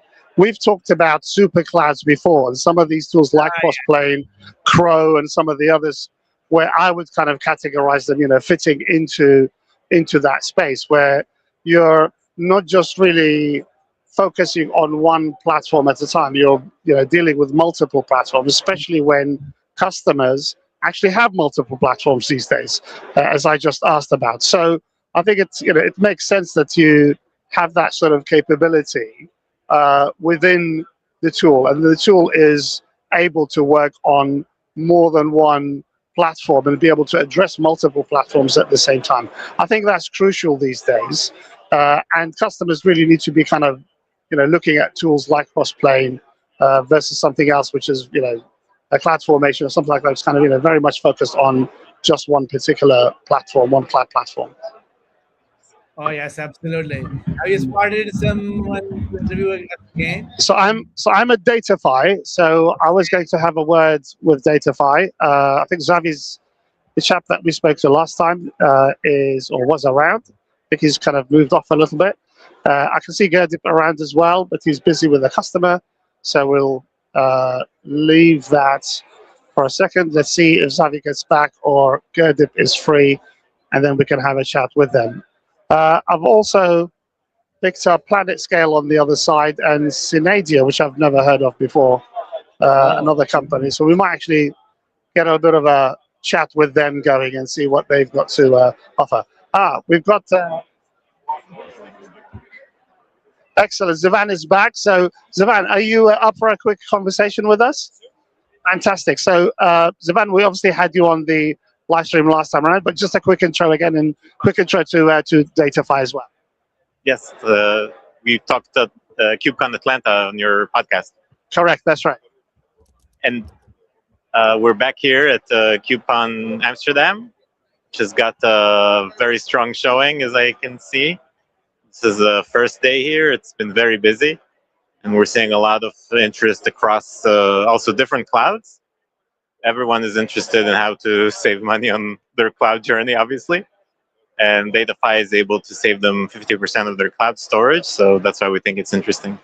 Fantastic. And what's Datify kind of trying to? What's the main thing that it's trying to really solve for customers? There's a lot of this sort of tooling around sort of cost saving and things like that. What is Datify sort of unique in that space? Our unique offering is in helping you control, manage, improve efficiency, get better performance on cloud storage. A lot of the companies doing cloud costs are focused on compute or observability, and we think we are unique in that we can give that to cloud storage, which is something that customers typically don't deal with. And it's the second largest expense on the cloud after compute. 20 to 30% of customers' expense is cloud storage. Fantastic. And what's kind of customers been telling you at the at the event so far? What's kind of some of the challenges they've been bringing to you, and how you kind of how's Datify solving those? I think that customers, I mean, there's trivial tricks they can do, like deleting storage. If you ask ChatGPT how to save costs in cloud storage, I mean, it's basically moving it to cheaper storage tiers and just deleting it. And that's not enough for customers. Most people don't deal with that. Most of the storage is already at the cheaper tier, typically by default. What we're doing is moving storage around automatically based on its performance characteristics. So if you actually use it, if you actually need it, it'll be in the right place. If you stop using it or don't use it frequently, it will be in the right place. And we do all of that automatically and autonomously without impacting your applications. That's something that no one has been able to do before. Certainly customers cannot do it manually, and automating it is quite complex. That's where we come into the picture. Fantastic. That's kind of a real-time defrag, I suppose. Yes. Excellent. Okay, so what's the next sort of thing for Datify? Where do you guys kind of see this going? What's some of the challenges that you might be seeing in the horizon? I think for us, the next big step is having true multi-cloud support, and we're also starting to look into how to integrate block and object offerings, kind of move things around between not just different tiers of storage, but also between the different kinds of storage that exist on the cloud. Right, fantastic. And with the, some of the discussions around sort of things like observability, FinOps, and so on, there's a lot of, sort of different ways where that's going. We've seen that the FinOps Foundation, for example, is kind of adopting more AI certifications and things like that. So it's kind of looking at how to save costs and things like that in the AI space. Observability seems to be undergoing a transition at the moment. So it's kind of going through, looking at AI again, AI agents, becoming more agentic, taking action, which makes I think is a refreshing change. How do you guys see sort of Datify integrating with that? Is that sort of a capability that you guys have at the moment, or is that something that you'll look to integrate in the future? Yeah, I think a lot of the observability companies are looking forward to the next step of automating things. And we are basically one of the first companies that do that. Particularly for storage, we don't see anyone doing it. So observability on storage, what does it mean? It's going to be something like giving you insight into stuff you're rarely using. Maybe you can delete that. Most customers are not going to follow up on that. It's too manual. It's too cumbersome. Taking action automatically is the only way that this thing is going to work. So we think we're like a storage admin robot, if you will, for the cloud. Fantastic. Okay, Zvan, well, I appreciate your time. Thanks very much. We'll catch you around. We'll probably try and catch you a little bit later on tonight. Thank you. Thanks, Zvan. Okay, so that was Zvan at Datify. Oh, good. Always glad to see Datify on the live stream. They really have some very good solution. I think the uniqueness that they seem to have is the real time thing, right? So, he was saying that others do it as well, but it's not a real time sort of platform. So, that's I think maybe that's the difference. Oh, Vultr is here. I just noticed global cloud platform from Vultr. I've seen some of their stuff around, so that's interesting. We might get back to them. Cosmonic and British of Watson Cloud. Can you please talk to Cosmonic guy? Okay, let me see if Cosmonic is up for a quick interview. He drops a big hint so that we can get Eric on. Excellent. Okay. Yeah, we're very happy to talk to you, but our CTO would probably be the person to chat with. Do you want to come back a little bit? Oh, that'd be perfect. She'll be able to walk you through wonderfully. Thank you, Eric. Appreciate it. Okay, so CTO's not around.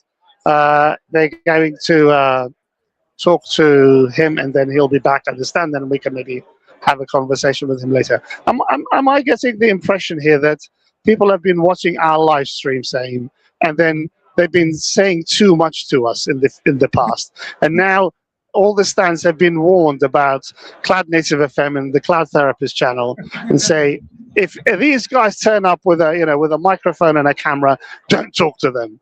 Yeah, Oh whatever my, you do not talk to these two guys. I don't know, because I've been turned down quite a lot today, and normally at KubeCon you don't get turned down. But there you go. That's just oh, my. Maybe I'm just being a little bit paranoid. I don't know. oh, yes, absolutely. But still, we able to chase people 5 days. Yes, yeah. I mean, we'll still do that. Doesn't stop us from actually trying. So we'll continue to do that. But yeah, we'll see who else we can actually have a conversation with. So do we have anybody else who is on the guest list at the moment? I'm not sure, because we had, I think, a couple of people who were on, but they were supposed to be on, but I think they've not managed to connect because they got pulled into some business stuff today. So Yes, unfortunately, I think Win, I think Elle from Win was supposed to join us, but she couldn't. I think she had to pull out at the last minute. So, but yeah, I'm yes, sure there'll be others as well. yes. Tomorrow we have a lot of guests lined up, but today we have speak with the lineup, and there's only two guests today. Right. Okay. So let me see if we can talk to some other folks here as well. I mean, like I said, there's quite a few new names here that I've never seen before. So, or maybe it's just me. So I don't know. Let's. Okay, Red Panda. That sounds interesting. An agentic data plane, they say. Okay, Okay, was okay. it queue for some coffee here? I think we haven't talked to them, but they have been appearing for the KubeCon for the last 2 years, I believe. Red Red Panda. Panda. Okay, yeah. Okay. Max Uh, Host is another company that I'm taking a lot of back from this. who's that? Sorry. Wax Host. There's Ah, host okay. is Yeah. 797. 797. Okay. All right. All right. Well, I can see Portainer, but there's nobody on the stand at the moment at Portainer. So we'll maybe come back to them later on.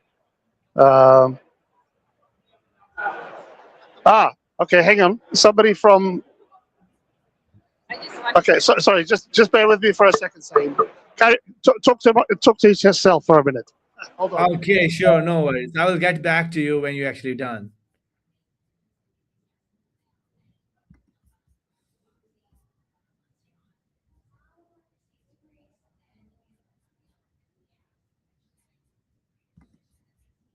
So while Richard is joining us, I have to talk through about some of the CNCF technological radar report, and here's a link for it. If you want to actually go through it, it's a very quick link for it, because what I feel like a lot of this tooling is now in the enterprise environment. So I will always choose to see how many of the companies able to actually use those some of the toolings in their production environments. And one of the reports says it's quite extensively is saying is a one of the things is actually been quite heavily focusing on is we talk about Upbound, and Upbound is a maker of the crossplane tool, and crossplane according to the tool by tool readout from the radar, the CNCF technological radars, they said crossplane appeared in the workflow automation and application delivery, but it is not one of the tool called in our adopt group. The report says crossplane gets the second highest recommendation proportion, and that it performed well on maturity while scoring lower on usefulness, suggesting that developers respect the Kubernetes API first philosophy, even it is not the most immediate useful fit for every day-to-day work. So I can literally can sense this. We know how beautiful the Kubernetes APIs is. You can actually uh, unify the multi-cloud setup with the one universal API that the Kubernetes bring into it as well. But a lot of the learning curve behind this tooling it's make it a very difficult to adopt it for the day-to-day workflow. I'm hope in a near future we can actually add some kind of abstraction layer on top of the cross plane that make it a lot easier for us to accommodate those Kubernetes driven APIs. I think one other tool in this category that is quite competing alongside with Crossplane, that is CRO, Kubernetes Resource Orchestrator. It's quite simplistic, but the problem is that it do not have all the features that the Crossplane provide to you as well. So I think even though this space is actually been developing and evolving quite rapidly, but there's still people do not use it for the immediate purpose, but they find a use case that really fit into this category and then start adopting it to as well. Then also one of the key takeaways from the technological radar report is that GitOps and policy as code are now mainstream, with Argo CD and Kyverno showing strong enterprise traction, while Crossplane remains strategically important but more opinionated and less universal. While cross-plane remains strategically important, but more opinionated and less universally useful for all the team. Flux is mature and established. Tecton remains an important Kubernetes native workflow engine, and the new AI announcements show the ecosystem is actively preparing for production Gen AI workload rather than treating them as experimental side projects. Once again, the report is emphasizing on the some of the usage of. So Richard is back again.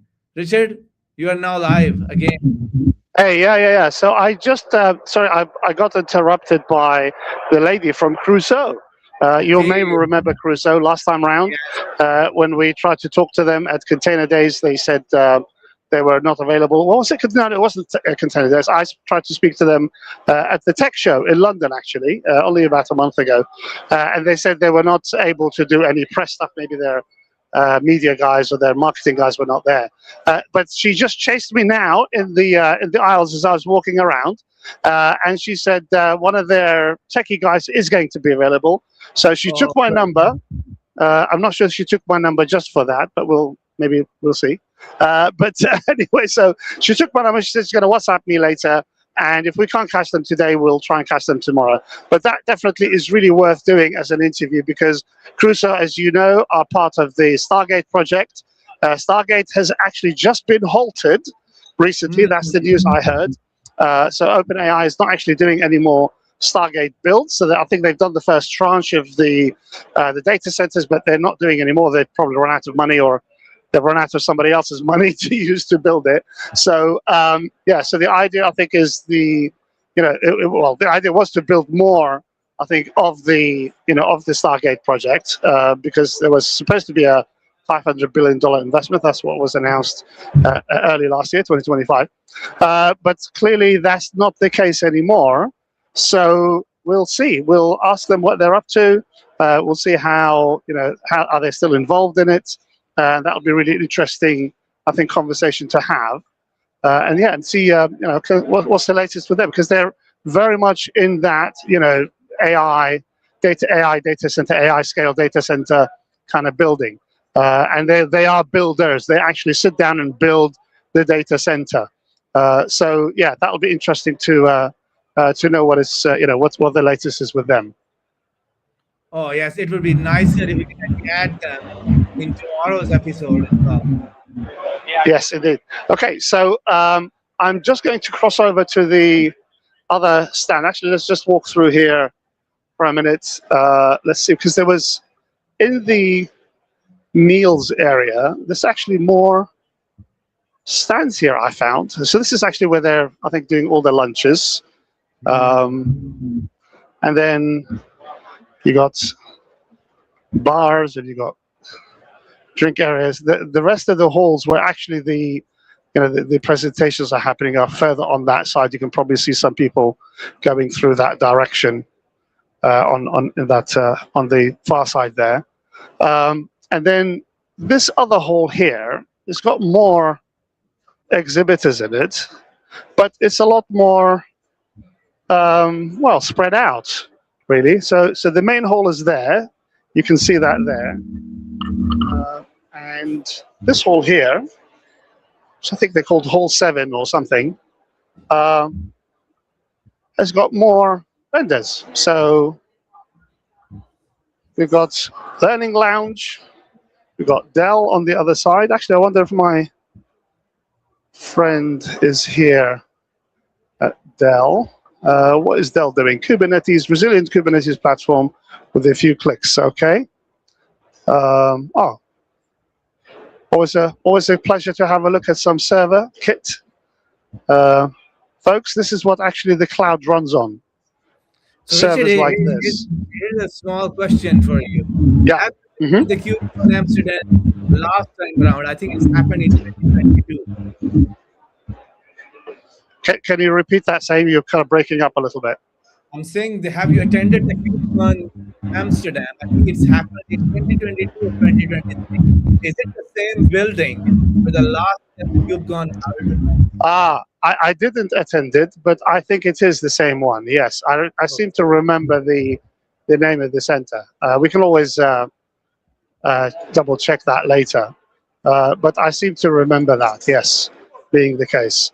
But Amsterdam is a lucky city because in a 2-year tenure, it actually hosted KubeCon twice. Like usually, you want to be lucky that it comes. Yes, indeed. Let me try and talk to these guys called ClickStack. ClickStack by ClickHouse. So they're claiming to be open telemetry at scale. So maybe we can ask them for a quick interview. So I just met somebody. James, how you doing? James is somebody I actually met at the AI for the Rest of Us conference, and we did an interview together, which is coming out, I promise, James. But yeah, let me have a quick chat with James and just catch him and ask him a little bit about the conference. So how's KubeCon going so far for you? I'm having a good day. You know, it's a lot of meetings. It's not exactly a hallway track for me. I've got sort of clients and everyone's here. I think that's the big thing about KubeCon. It's got that characteristic where everybody that I need to talk to in containers, distributed systems, and this ecosystem is in one place, and so that's invaluable. You know, I say the hallway track is nice. We can hang out with my friends. I guess I do that perhaps in a bar later. But yeah, today's been really busy. I think in terms of news from the announcement. Yeah, they've had stuff that's good for them to be announcing. I mean, you want NVIDIA to be involved, so I think that's probably a big announcement today. Pretty clearly, Kubernetes, the community continues to be a focus around AI. That's in like sort of multiple dimensions. One's sort of agents and what infrastructures will need to look like for that. I think another one is just scale. If the agent thing does kick off, which it will, all of the systems that we've been building are going to need to handle 10 times the load. So I think that's one of the other angles. And then, of course, there's actually different types of applications we'll begin to build with AI. So it's Kubernetes will just be the plumbing, but plumbing is really, really important and valuable. So yeah, I'm having a good day. Fantastic. Okay, well, I think we're definitely going to need. Well, I'm going to need the bar after this anyway, after live streaming for a couple of hours. So, what's Red Monk been up to? You guys you obviously work at the Red Monk. What are you up to? Yeah, so I ran my conference last week, which is called Monkey Gra. It's once a year. It's in London. It's about craft. It's about people. It's about caring for people. The theme this year was about being prepared. We had a couple of prepper talks. Talks about energy and going off grid, because at the moment the way geopolitics is, I think we've all got to be prepared for the worst to some extent, but also just prepared to support each other. Had some amazing talks about what it means to come out as trans. I had a couple of talks about that. One was from a cis dad, just how he prepared as a parent for that. The fact that he had 2 kids, both of them are trans, and amazing talk by Hazel Weekly, who's here on the show floor. You may see her. And she literally did the prepping Hazel Weekly. So the 90 minutes she spends on her makeup as part of how she presents to the world every day. She's super amazing, great technologist, really understands people. So yeah, that was what it was about. Fantastic. Okay, well, maybe I can come to the next one. I think when you guys do that, that'll be really cool. Okay, James Governor, appreciate it. Red Monk. Okay, thanks so much. Oh, I'm doing a book signing, by the way, at 5:30 at the Dynatrace.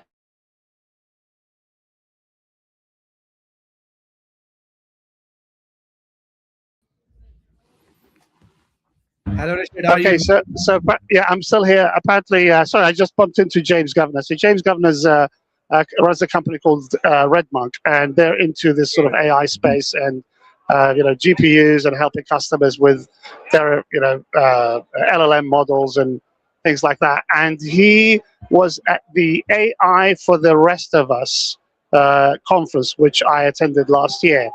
So for Cloud Therapist subscribers and viewers, that will be coming out. I have footage and an interview actually with James that I did at the AI for the Rest of Us conference.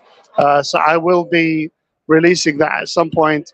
And yeah, he's a really good guy, quite cool, very much into this sort of AI and GPU and optimization space. So helps a lot of customers, with his with Red Monk.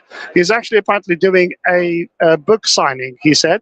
5:30 at the Dynatrace stand, so I might try and go and catch him and give him some moral support while he's actually there doing that.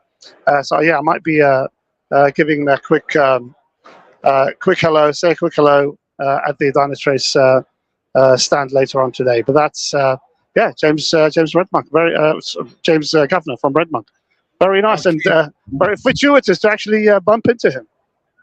Oh, yes, absolutely. Richard, can you find control plane IO somewhere? Sorry, can you repeat that? Control plane IO maker of the Flux. Control plane IO. Okay, let me see if I can find them on the map. Let's take our viewers onto the map.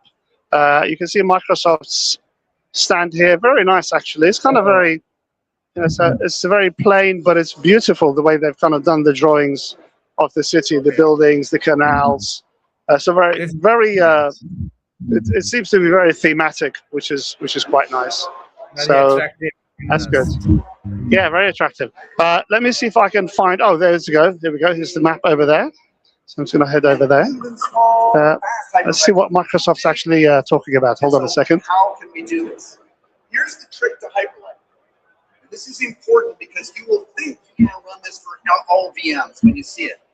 The trick is it's very different. You can create. Can you pick that up at all? Hardware boundary virtual machines, if you will, if you do not have an OS inside or a kernel. This is difficult to imagine. We're talking about bare metal inside a hardware boundary. So it's virtualized bare metal. So that means all the things you think you can do there, you can't. That's a feature, not a bug. We also don't have any devices. We do not have VirtIO in there. That means no file systems. That means no networking. Now, that immediately also means it's almost unusable, which for a defensive stance is exactly what you want, right? So that turns out to be a feature. So a micro machine or a micro VM in Hyperlight is literally a vCPU. Talking about micro machines and Hyperlight. Small little agent that knows how to. It's less than a virtual machine. Or two to your guest that they can. Not sure if it's smaller than a container, but interesting. Like, give me the wall clock time from the host, right? Something like, and that's it. If we do that, right, you can also increase the density. So a VM like that could be 1 megabyte. It could be 5 megabytes. It could be 10, depending on your application you put inside it. But at that size, I can create thousands of warm VMs just hanging around, even on a machine like this in a small pop in the CDN. Same. How about thousands of warm VMs, 1 megabyte in size? How does that Is it sound? is it something related to IQVM or because I feel like I think the Azure one of the tooling we love Yeah. there's a tool called DevPod, a bunch of the other tools are giving it. What I recently noticed at Azure, there are ephemeral environments. I Right. don't think so. I don't know. I mean, it'll be worth maybe having a conversation with that guy tomorrow if he's around. Oh, yes, That might be absolutely. an interesting thing. Okay, so who are you looking for? I'm I'm just on looking the showcase map at here. control plane IO. Control plane IO. Okay.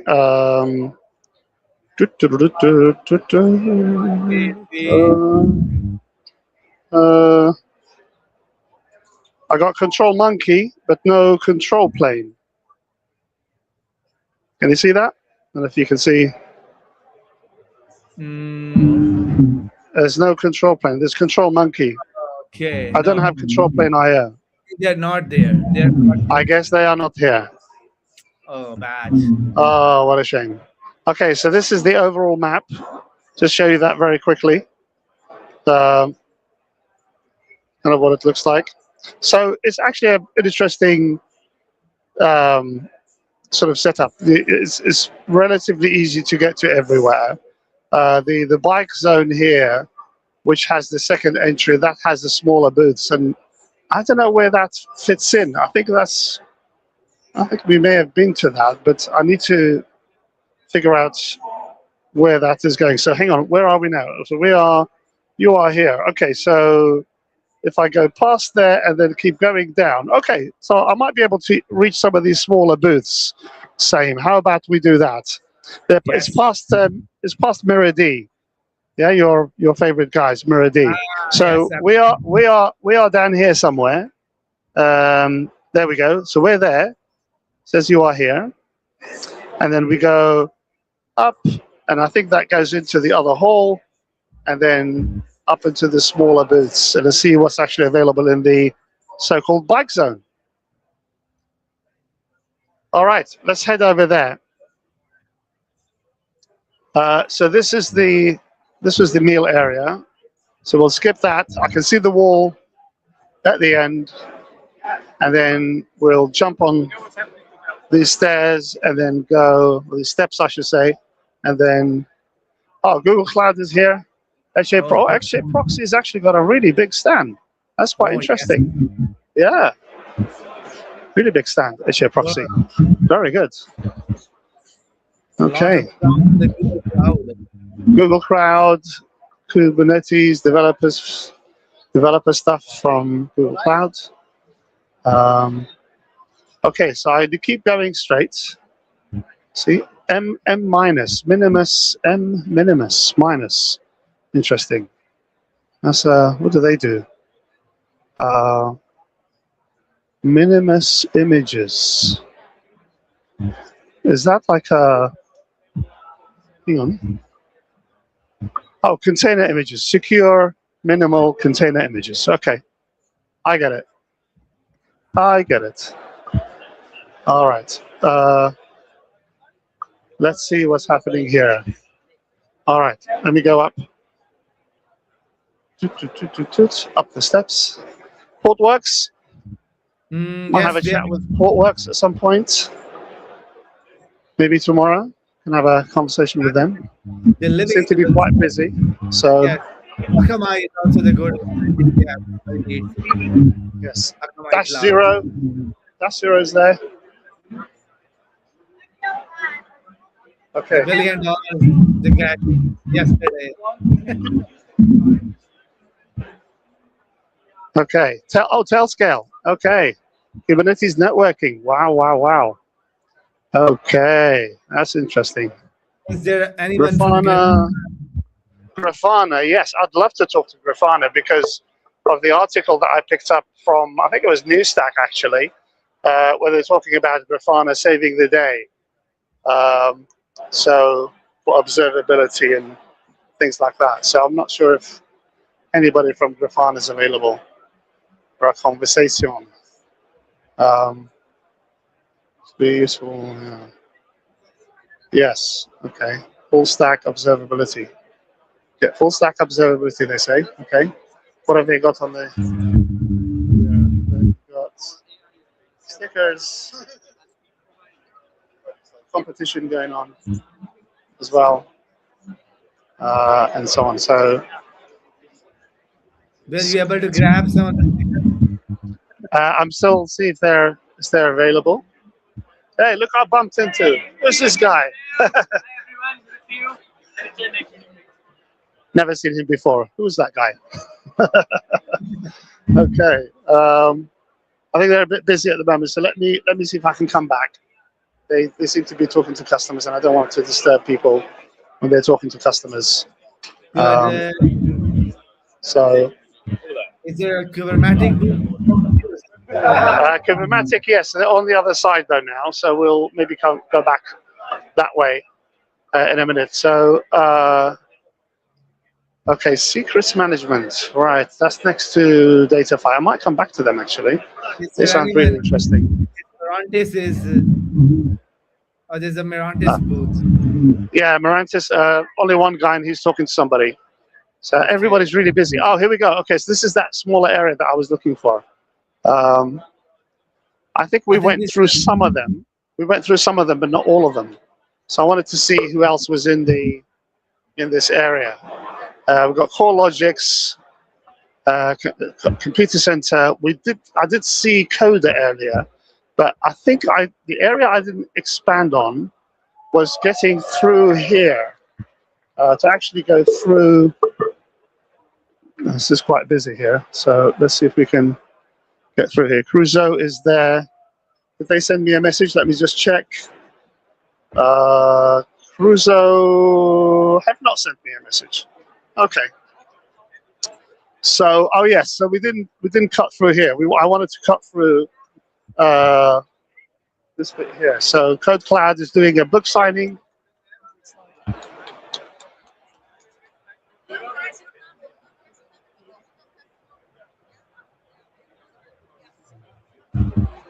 Let's move on.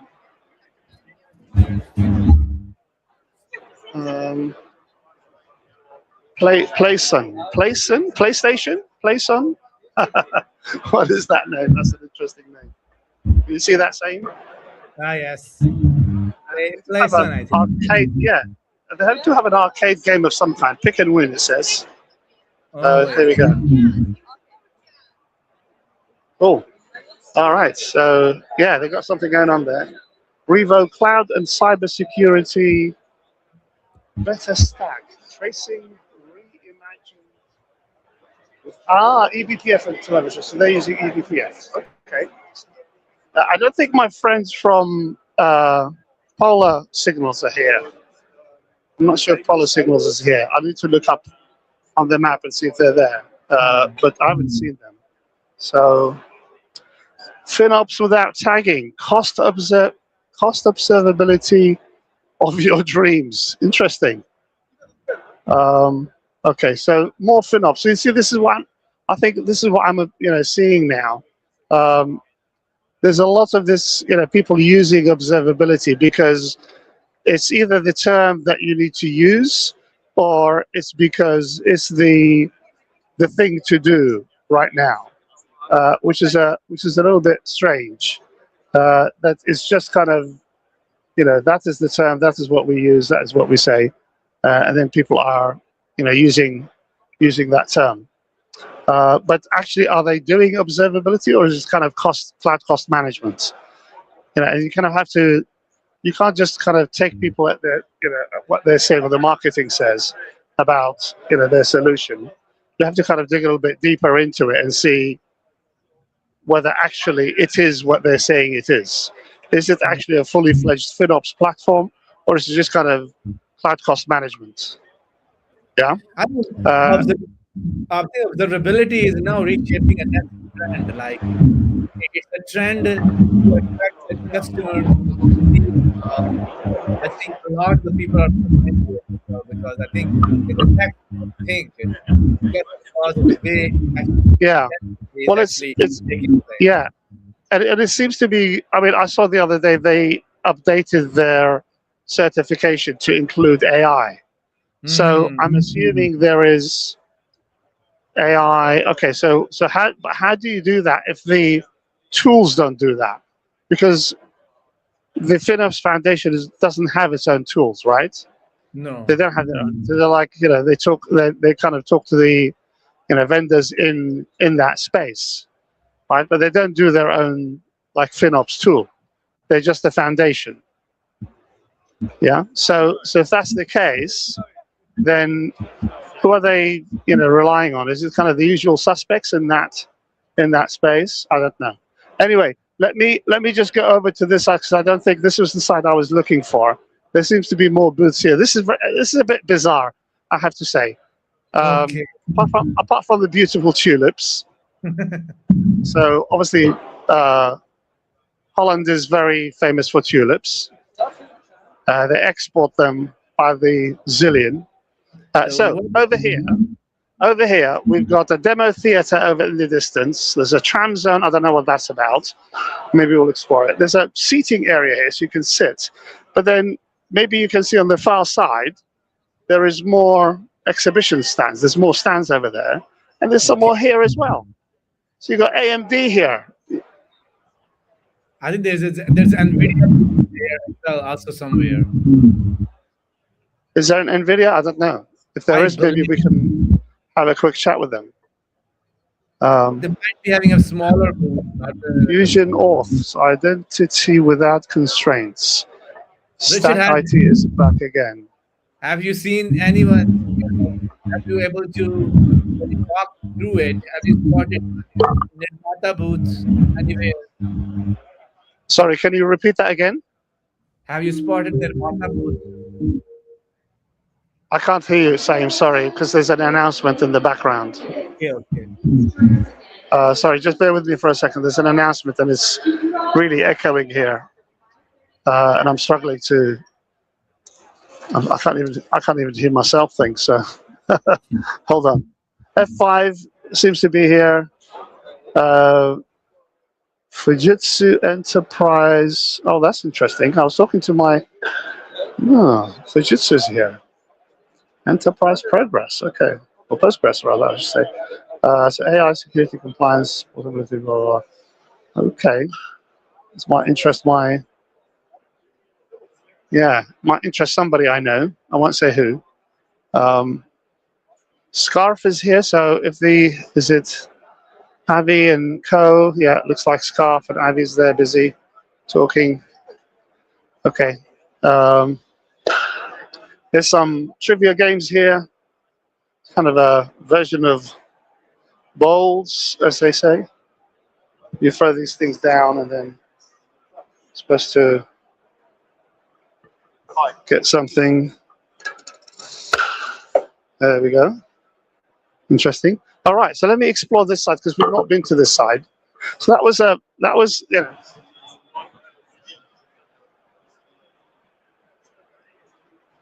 there's the AMD guys over there. Over here, we've got, this is the projects pavilion. So let's see what's in the projects pavilion. Let's see if there's some people. Yeah, let's see if we can talk to some people. So Homes, GPT, observability and analysis. Right, so hang on, isn't this what everybody else is doing as well? This is what I mean about, this is what I was saying to you at the beginning of the live stream. What did I say to you at the beginning of the live stream? I said to you that if you can combine a lot of these CNCF projects, you'll probably halve the landscape. The landscape will be halved, but you'll reduce it by half because I just seem to see a lot of them, overlapping. So you've got these guys over there who are doing, Homes GPT or whatever they call it, and they're doing observability with AI. Yeah, but isn't OTel doing that as well? Isn't Dynatrace doing that? Isn't Datadog doing that? Isn't Big Panda doing that? Wasn't Grafana talking about that? And this is the confusing bit that I have. I don't understand how all these people can survive.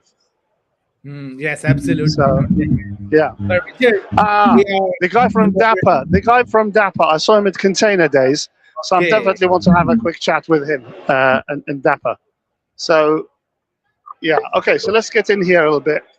I can see Fluent D, Strimzy, OpenFGA. I don't know. There's more on this side. Oh, ASML. Okay, ASML is here. So ASML is a Dutch chip manufacturer. They actually make silicon. They actually produce chips. I don't know if it's the ARM architecture or whatever, but that is what they do. So they're one of the few semiconductor manufacturers in Europe. Okay. ASML. I won't say how I know them, but trust me. That is what they do. Okay. What else is down here? I need to explore this. Maybe we can explore the demo theater tomorrow and see what Yes. demos are going on there as well. But there's another one here. Let me have a just quick look at this one. The Cloud Native Theater, it says. Welcome to the Cloud Native Theater. Let's see who's presenting.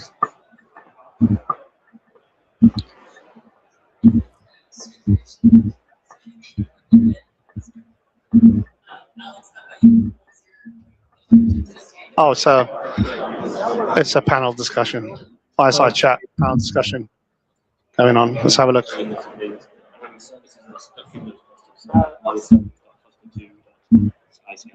And then realizing that as one cluster broke, it took up half of the services of our microservice architecture. So we started looking at the kind of sales-based architecture and having single AZ clusters. So 2 clusters per AZ across 4 regions, 24 clusters, and trying to then get to a point, and we really had a need of making the clients completely agnostic to where the service they were trying to reach is deployed. So we have a sort of mysservice.skyscanner.io name, which is fully backed by service entries and virtual services. And that was the main driver, I think, was traffic routing, traffic management, and outlier detection. So that when a cluster goes boom or there's a bad deployment of a service, we don't have to train an entire region, especially when you multiply that by 600 microservices. And I think, as John said earlier, we're now at 60 million requests per minute. Like, trying to get that and make every service work at all times isn't realistic. And having this abstracted away from our service owners means they can get on and make a travel website and not have to worry about YAML. Very cool. Yeah, it seems like both of you are using Istio with multi-cluster, so that's great to hear. How about you, Vladimir? How are you using Istio? Like, what first brought you to Istio, and what makes you keep using it today? Interesting question, Zaim. Can you read that? What motivated you to adopt it, and what benefit using it today? This is a question for you as well. Yeah. So what does that tell you? That tells me. No, let me. Yeah. Sorry. Go on. You go ahead. You go ahead. Tell me what you think. Like today, back in the days, what I want to do is like I want to strip out my application login. Yeah.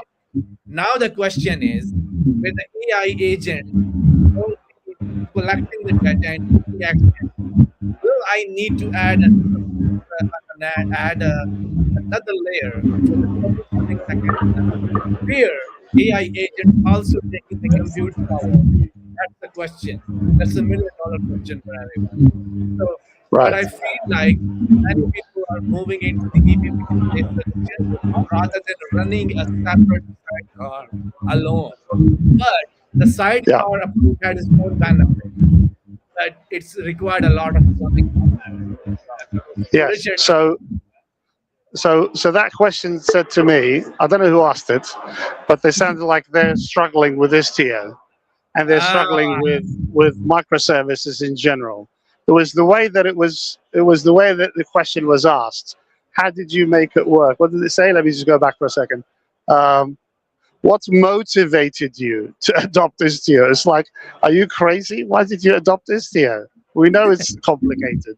And then what benefit are you seeing? Well, they changed the question now, but what benefit are you seeing from it? How does it keep you motivated? Whatever. Yeah, so it sounded a little bit like they were really struggling with this TO, and they kind of, there is a guy on the stage who's actually made it work.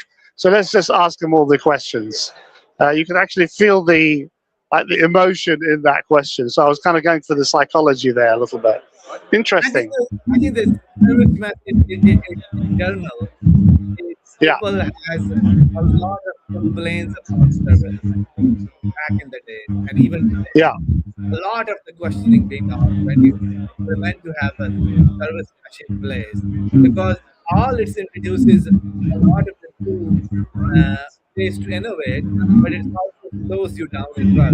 Because you think, oh my God, what do all these things? They're cupcakes. Well, I would call them cupcakes. I don't know what they call them in Holland. But I would call them cupcakes. Is it happy birthday? I don't know. I guess you can. Somebody's happy birthday, I guess, because they got happy birthday on them. So I don't know. Very interesting. Okay. Argo is here. They're doing a demo. Let's kind of have a look. Bit busy talking. Crossplane is just on the other side, but we just talked to Crossplane. Wasm Cloud. All right. We get a update from Wasm Cloud. Same. Oh yes, absolutely. All right. So the lady here is talking to somebody, but we'll see if we can orchestration and management. There we go. Wasm Cloud. Flux is just on the other side.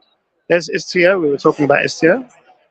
And What's Flat your Card thoughts Container Linux. Sorry, go ahead. What's your thought on the Wasm in itself? It's going. I think it started very rapidly, and then eventually it slows.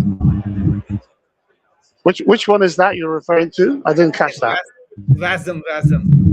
Oh, Wasm Cloud? No, Wasm Okay. Wave. The WebAssembly there. Yeah, which one, sorry, you're referring to? I think I'm saying like when WebAssembly. Wasm in general. WebAssembly in general, yes.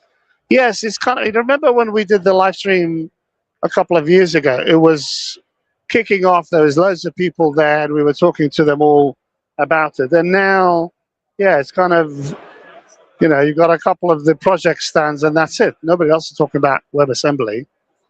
It's and I tell you why that is. It could be because that's a really how not to write a slide. Wow. Oh my God. That's a really busy slide saying I'm frothing at the mouth. My heart is beating very, very quickly. Oh my God. This is a how not to make a slide. Jeez, that's a busy slide. Wow. Woo. Okay. Whoa. I nearly fainted there. The slide of the century. The slide, it was horrible. Okay, that was a bit too much. This guy is from Homes GPT. Are you up for a quick interview? Would you be up? Yeah, we're live on YouTube. Are you okay with that? I'm back at the Homes GPT stand, and we're going to have a quick intro to Pavan. We're going to have a talk to Pavan. And maybe, Pavan, just a quick intro to yourself, quick intro to Homes GPT, and then maybe just run us through the UI a little bit, if that's okay. All right, so just start with you first, please. Yeah. Hi. Sure. Hi, I'm Pavan.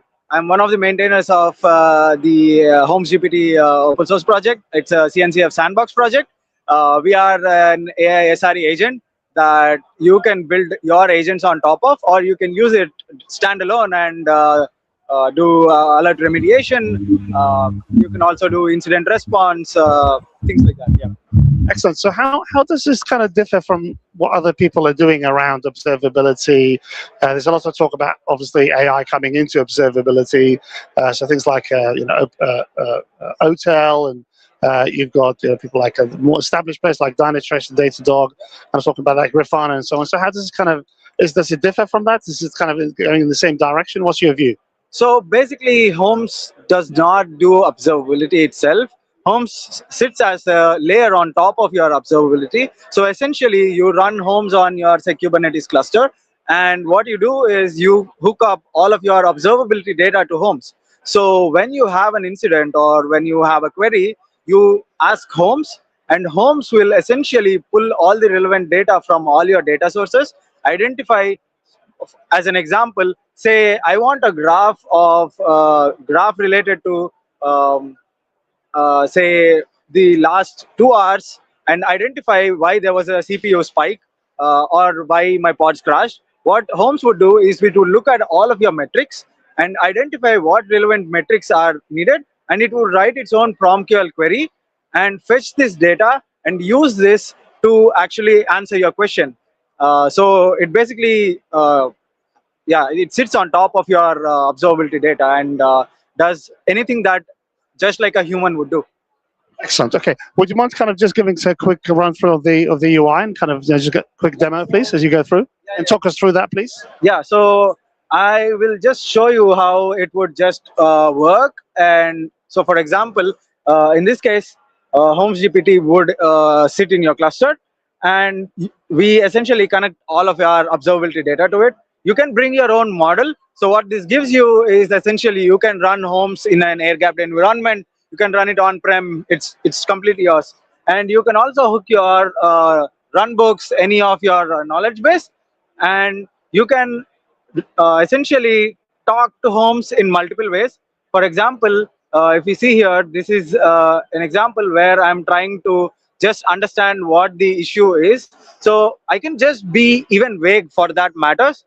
For example, here's just I'm just asking why is my vault agent failing, and it will use these tool sets which are your data source providers, and it will do just like you would run. Your uses a kubectl command. It will run all of this and essentially figure out and give you a root cause, give you graphs. It will bring out all the logs and stuff, or in some cases create a PR also for you that you can just review later. So anything that Homes GPT does is read only by default, but there are capabilities that are behind our back where it can do much more.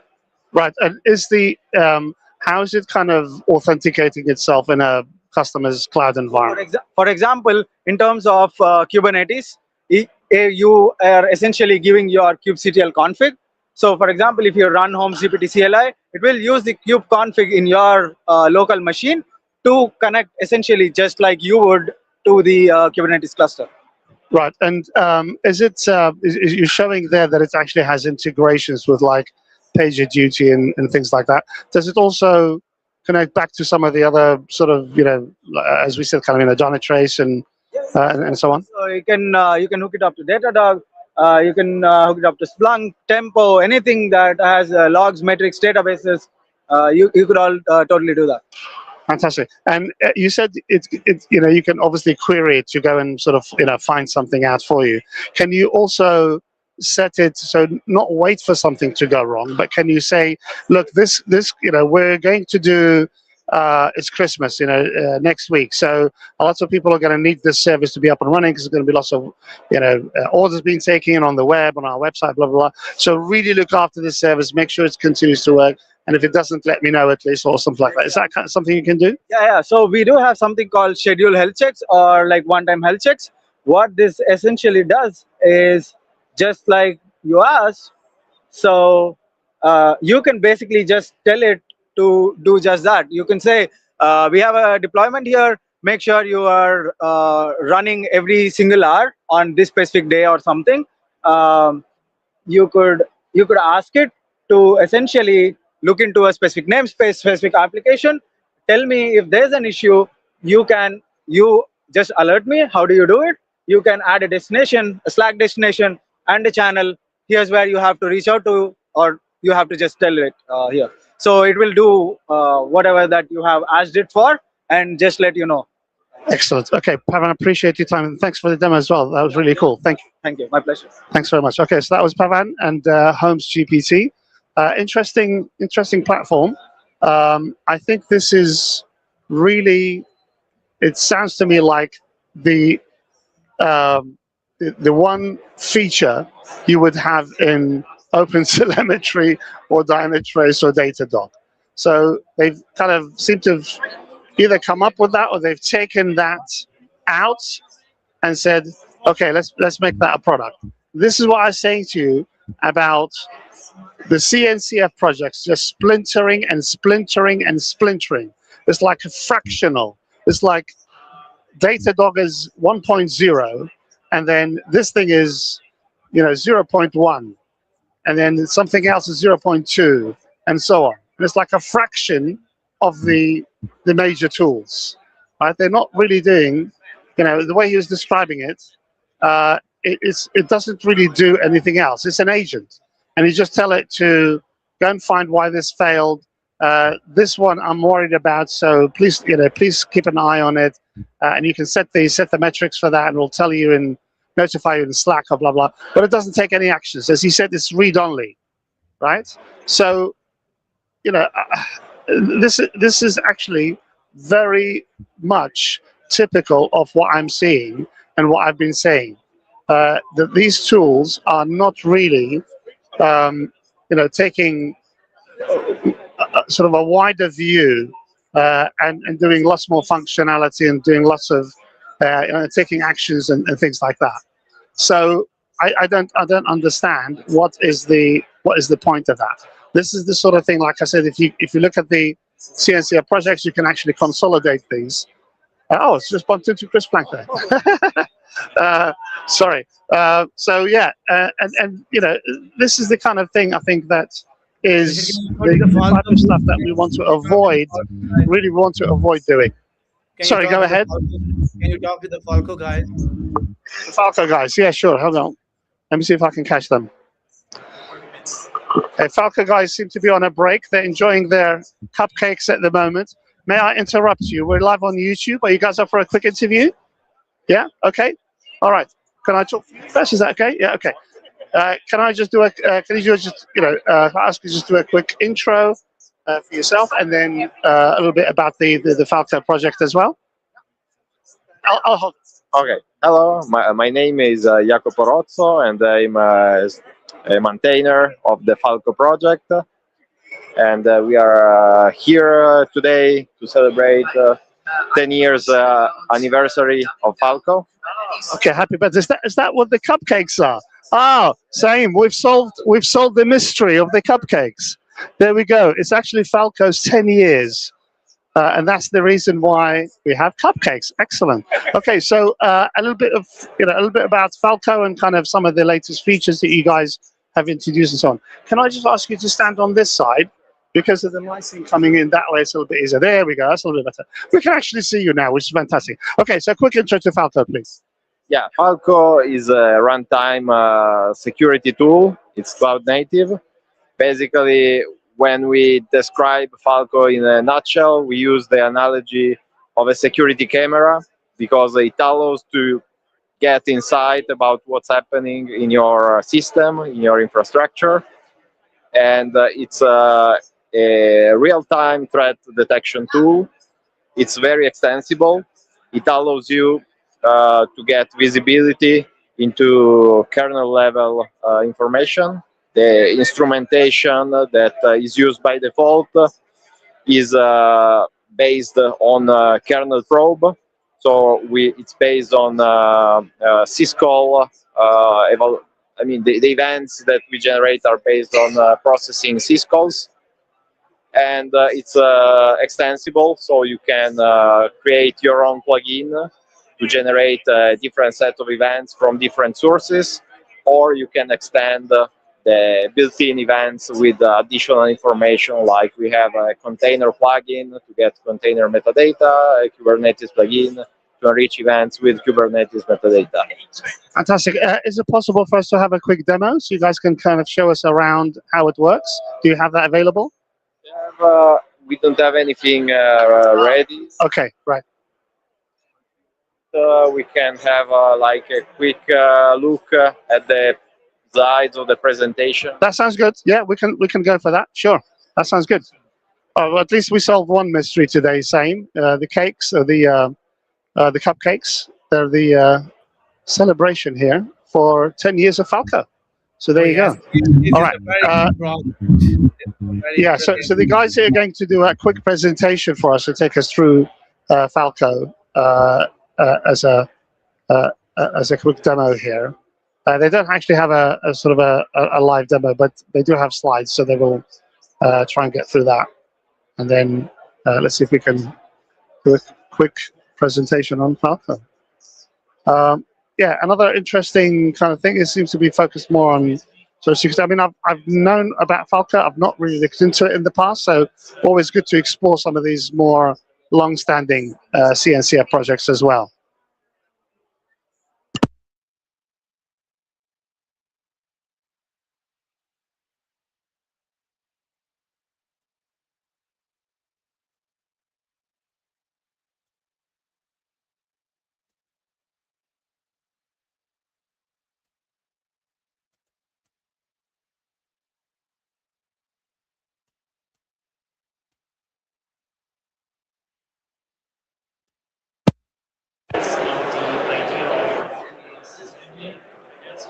Okay, just switching machines. There seems to be another panel discussion going on here. I don't know what this one's about. Project Pavilion, clearly. Saeem, I don't know if you can pick that up. Can you pick that up? Yes, absolutely. Okay, all right. So I'm just going to wait for the Falco guys. There we go. Okay, Falco's up and running. There we go. All right. Here we are. So, interesting things we recently released. Falco Operator. We released a new version that is production ready. Historically, the recommended way to install Falco was using the Helm chart in a Kubernetes environment. Now we have this Falco Operator version 0.2.0 that is production ready. We introduced some new CRDs. It's now possible to install Falco and also some ecosystem components like Falco Sidekick, Meta Collector, that are like companion tools that should be deployed together with the core Falco to extend the functionalities. Now you can control everything using the operator. So this is very cool. Apart from the operator, let me get back. So something very interesting is the capture recording functionality. Now it's possible to add a flag into the rule in order to enable capturing. You can specify a capture duration, and when the rule triggers, Falco starts capturing events into a file called SCAP file. This can be used for forensic usage, so you can, do root cause analysis, try to detect lateral movements in case of an attack. And the cool thing that those files can be opened with StratoShark, that is a sibling project to Wireshark, that is a well-known tool for packet analysis. This was developed by Gerald Combs, that is here. Oh, it's just there. Okay. Yeah, the author of Wireshark. Okay. So yeah. Fantastic. All right. Yes. Excellent. Okay. So, so all of this stuff, as you're capturing it, can this be piped up to a observability tool? Is there like an integration point with that, or up to things like PagerDuty or Dynatrace or anything like that? Well, where would it go from here? What's the flow? You tell me what the workflow is. yeah. So in this case, the flow is we have an alert. So Falco basically detected a potential threat, and Falco starts recording, so keeping a trace of what's happening in the system. And these can be used for an offline analysis. So you collect those captures, you open them with the Falco, the StratoShark tool, and from there you can do, forensic analysis using, a flow similar to the one you would use when you analyze a packet capture with Wireshark. Right, fantastic. Okay, and this is something obviously that can be applied to. Is it mainly kind of for security purposes, or is it other areas that you can look at? What other areas can customers use it for? Yeah, the main purpose is for a security reason. It's true that the line between observability and security is kind of blurry. It can also be used for observability purpose, or to understand what's happening in your system. The rule syntax is very flexible, so you can write rules to detect some patterns. Normal is to detect potential threats, but you could also use for other purposes. Okay, well, that was Falco, guys. Thank you very much, guys. Appreciate the demo and the presentation, and happy birthday. Thank you. All right, so that was Falco. Interesting. Again, yet another one of those This is tools. a very some of Sorry, the say that creative- again. Yes, I'm saying this is one of the very, very important tool in the CNC landscape. Yes. It operates at the runtime layer. It picks up the network call. It traces what are the files we have open. Look at the kernel as the device driver in the operating system. It's a very, very great tool as well. So Richard, I have to wrap things up because I do need some drink and a lot of meal as well.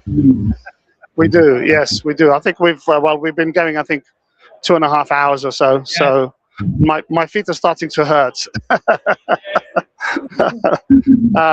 I'm sure we're going to cover a little bit more tomorrow. I would like to go back and at the project pavilion and have a look a little bit more. I was trying to find out where they were, and then I'm glad I actually found them, because they're, like I said, they're on the other side of this dining area, which is a bit strange arrangement in terms of how they put things together. But anyway, so yeah, that was interesting. Again, I'm seeing the same thing here. This is nothing new for me. These are all, I'm used to stuff like this being all in one place. I'm used to it all being in one tool. I don't want to do security with Falco and then Holmes GPT for the for the agent, and then open telemetry for the God knows what else. I mean, it's just, that doesn't make any sense to me to be doing it like that. I want all of these things under one roof. Yes, I'm totally that's how I want it. Yes, I'm totally agree with you. If you do this, it's required a lot of the installation, maintainability, and high availability. You need to set up all these hand by hand and initial things together. And I don't think the enterprises and the customers, they have the time to do that. Yeah, exactly. Yeah, and I mean, again, I keep going back to the same point, and I know it sounds like, I sound like a broken record saying this so many times, but we were doing all of this stuff in the data center, and we were doing it with one freaking tool. So why are you splitting everything up into like 100 little projects and funding them all, effectively wasting money on them? That's how I see it, and not, none of them kind of having the ability to go beyond what they're doing. They can't really kind of scale as in a business or an idea or a concept, because they're all doing little things here and there, and once they do it and they perfect it and it graduates, that's it. There's nothing else to do. You're done. You keep tweaking and adding some features, but you're always going to be Falco, or you're always going to be Holmes GPT, or you're always going to be whatever. And that, to me, just doesn't make any sense. That's not the way to, develop things. Just a one for you, Richard, on this one. Let me end this that note.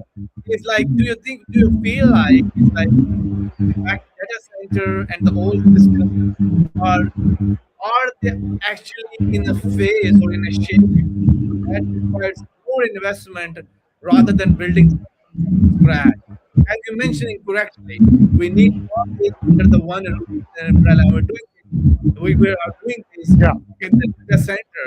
But do you feel like data centers, whatever technology is revamping or reshaping them, requires Yeah. a lot of resources and energy of the investment? So people added a new tool from the scratch and try people want to buy them as one of the one off the shelf. Yeah. Well, I mean, it just, like I said, it just to me, it strikes me like you've taken one feature out of a whole product and you've made it a product. So just like in a HashiCorp is doing with Infragraph, that's like a single source of truth single source of truth for all of your cloud resources Oh and yes. the relationship between them. So use a graph database or whatever and do the relationship between them. Okay, so we used to call that inventory Hmm. in the data center days, and that was a feature within a massive systems management tool. Right? That's Oh how yeah. it was done. That's how it was done in the data center. And I keep screaming about this because I specialized in those tools when I worked at IBM. Systems management was an area that I specialized in. So I worked with all the the Tivolis of the world, the HP Open Views, the NetIQs, the BMC Patrols, the SolarWinds, and all the Microsoft System Center, SCOM, SCCM. I did all of them, and I integrated with all of them. I got them all to talk to each other. I got them all to escalate to each other if we wanted to, whatever the customer wanted. There were industry standard protocols like SNMP and IPMI and WMI and various other ones that we used, and whatever tricks the tools gave us in order to get these damn things to talk to each other. Right? So, we didn't enjoy all this API stuff, and there was none of this stuff in those days. It was just those One kind of of the industry standards like SNMP. You know what we typically started the city Aradola was speaking about the Cafe project. Now back in the days, a lot of people has written about like so we have all the tooling in place. We did not have the practice tool principle and the standard in place. Right now the community is working on the Cafe, the new platform engineering maturity model. Are you happy with this kind of wave which is happening within the foundation?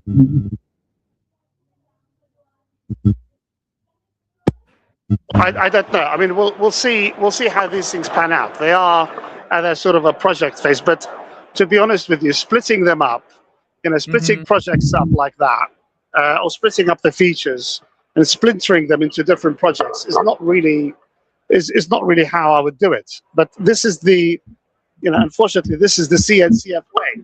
This is the way that the CNCF drives its projects, right? So I don't know. We'll see. We'll see what happens. But I'm not optimistic with this approach because I mean, Falco's celebrating 10 years. Okay, but Falco's still Falco. Falco's not done anything else. It just does one thing. Yes, and I'm sure it's very crafted at that and doing and does that very well. But that doesn't mean that people are going to necessarily adopt that because there's other tools like Dynatrace and some of the other more commercial ones that do everything. They do the Falco bit, they do the Infragraph bit, they do the the OTel bit, and so on. Right? Yes. So yeah. So I don't know. It just for me it's a strange approach. Yes, absolutely. Totally agree with you. That's make a lot of sense.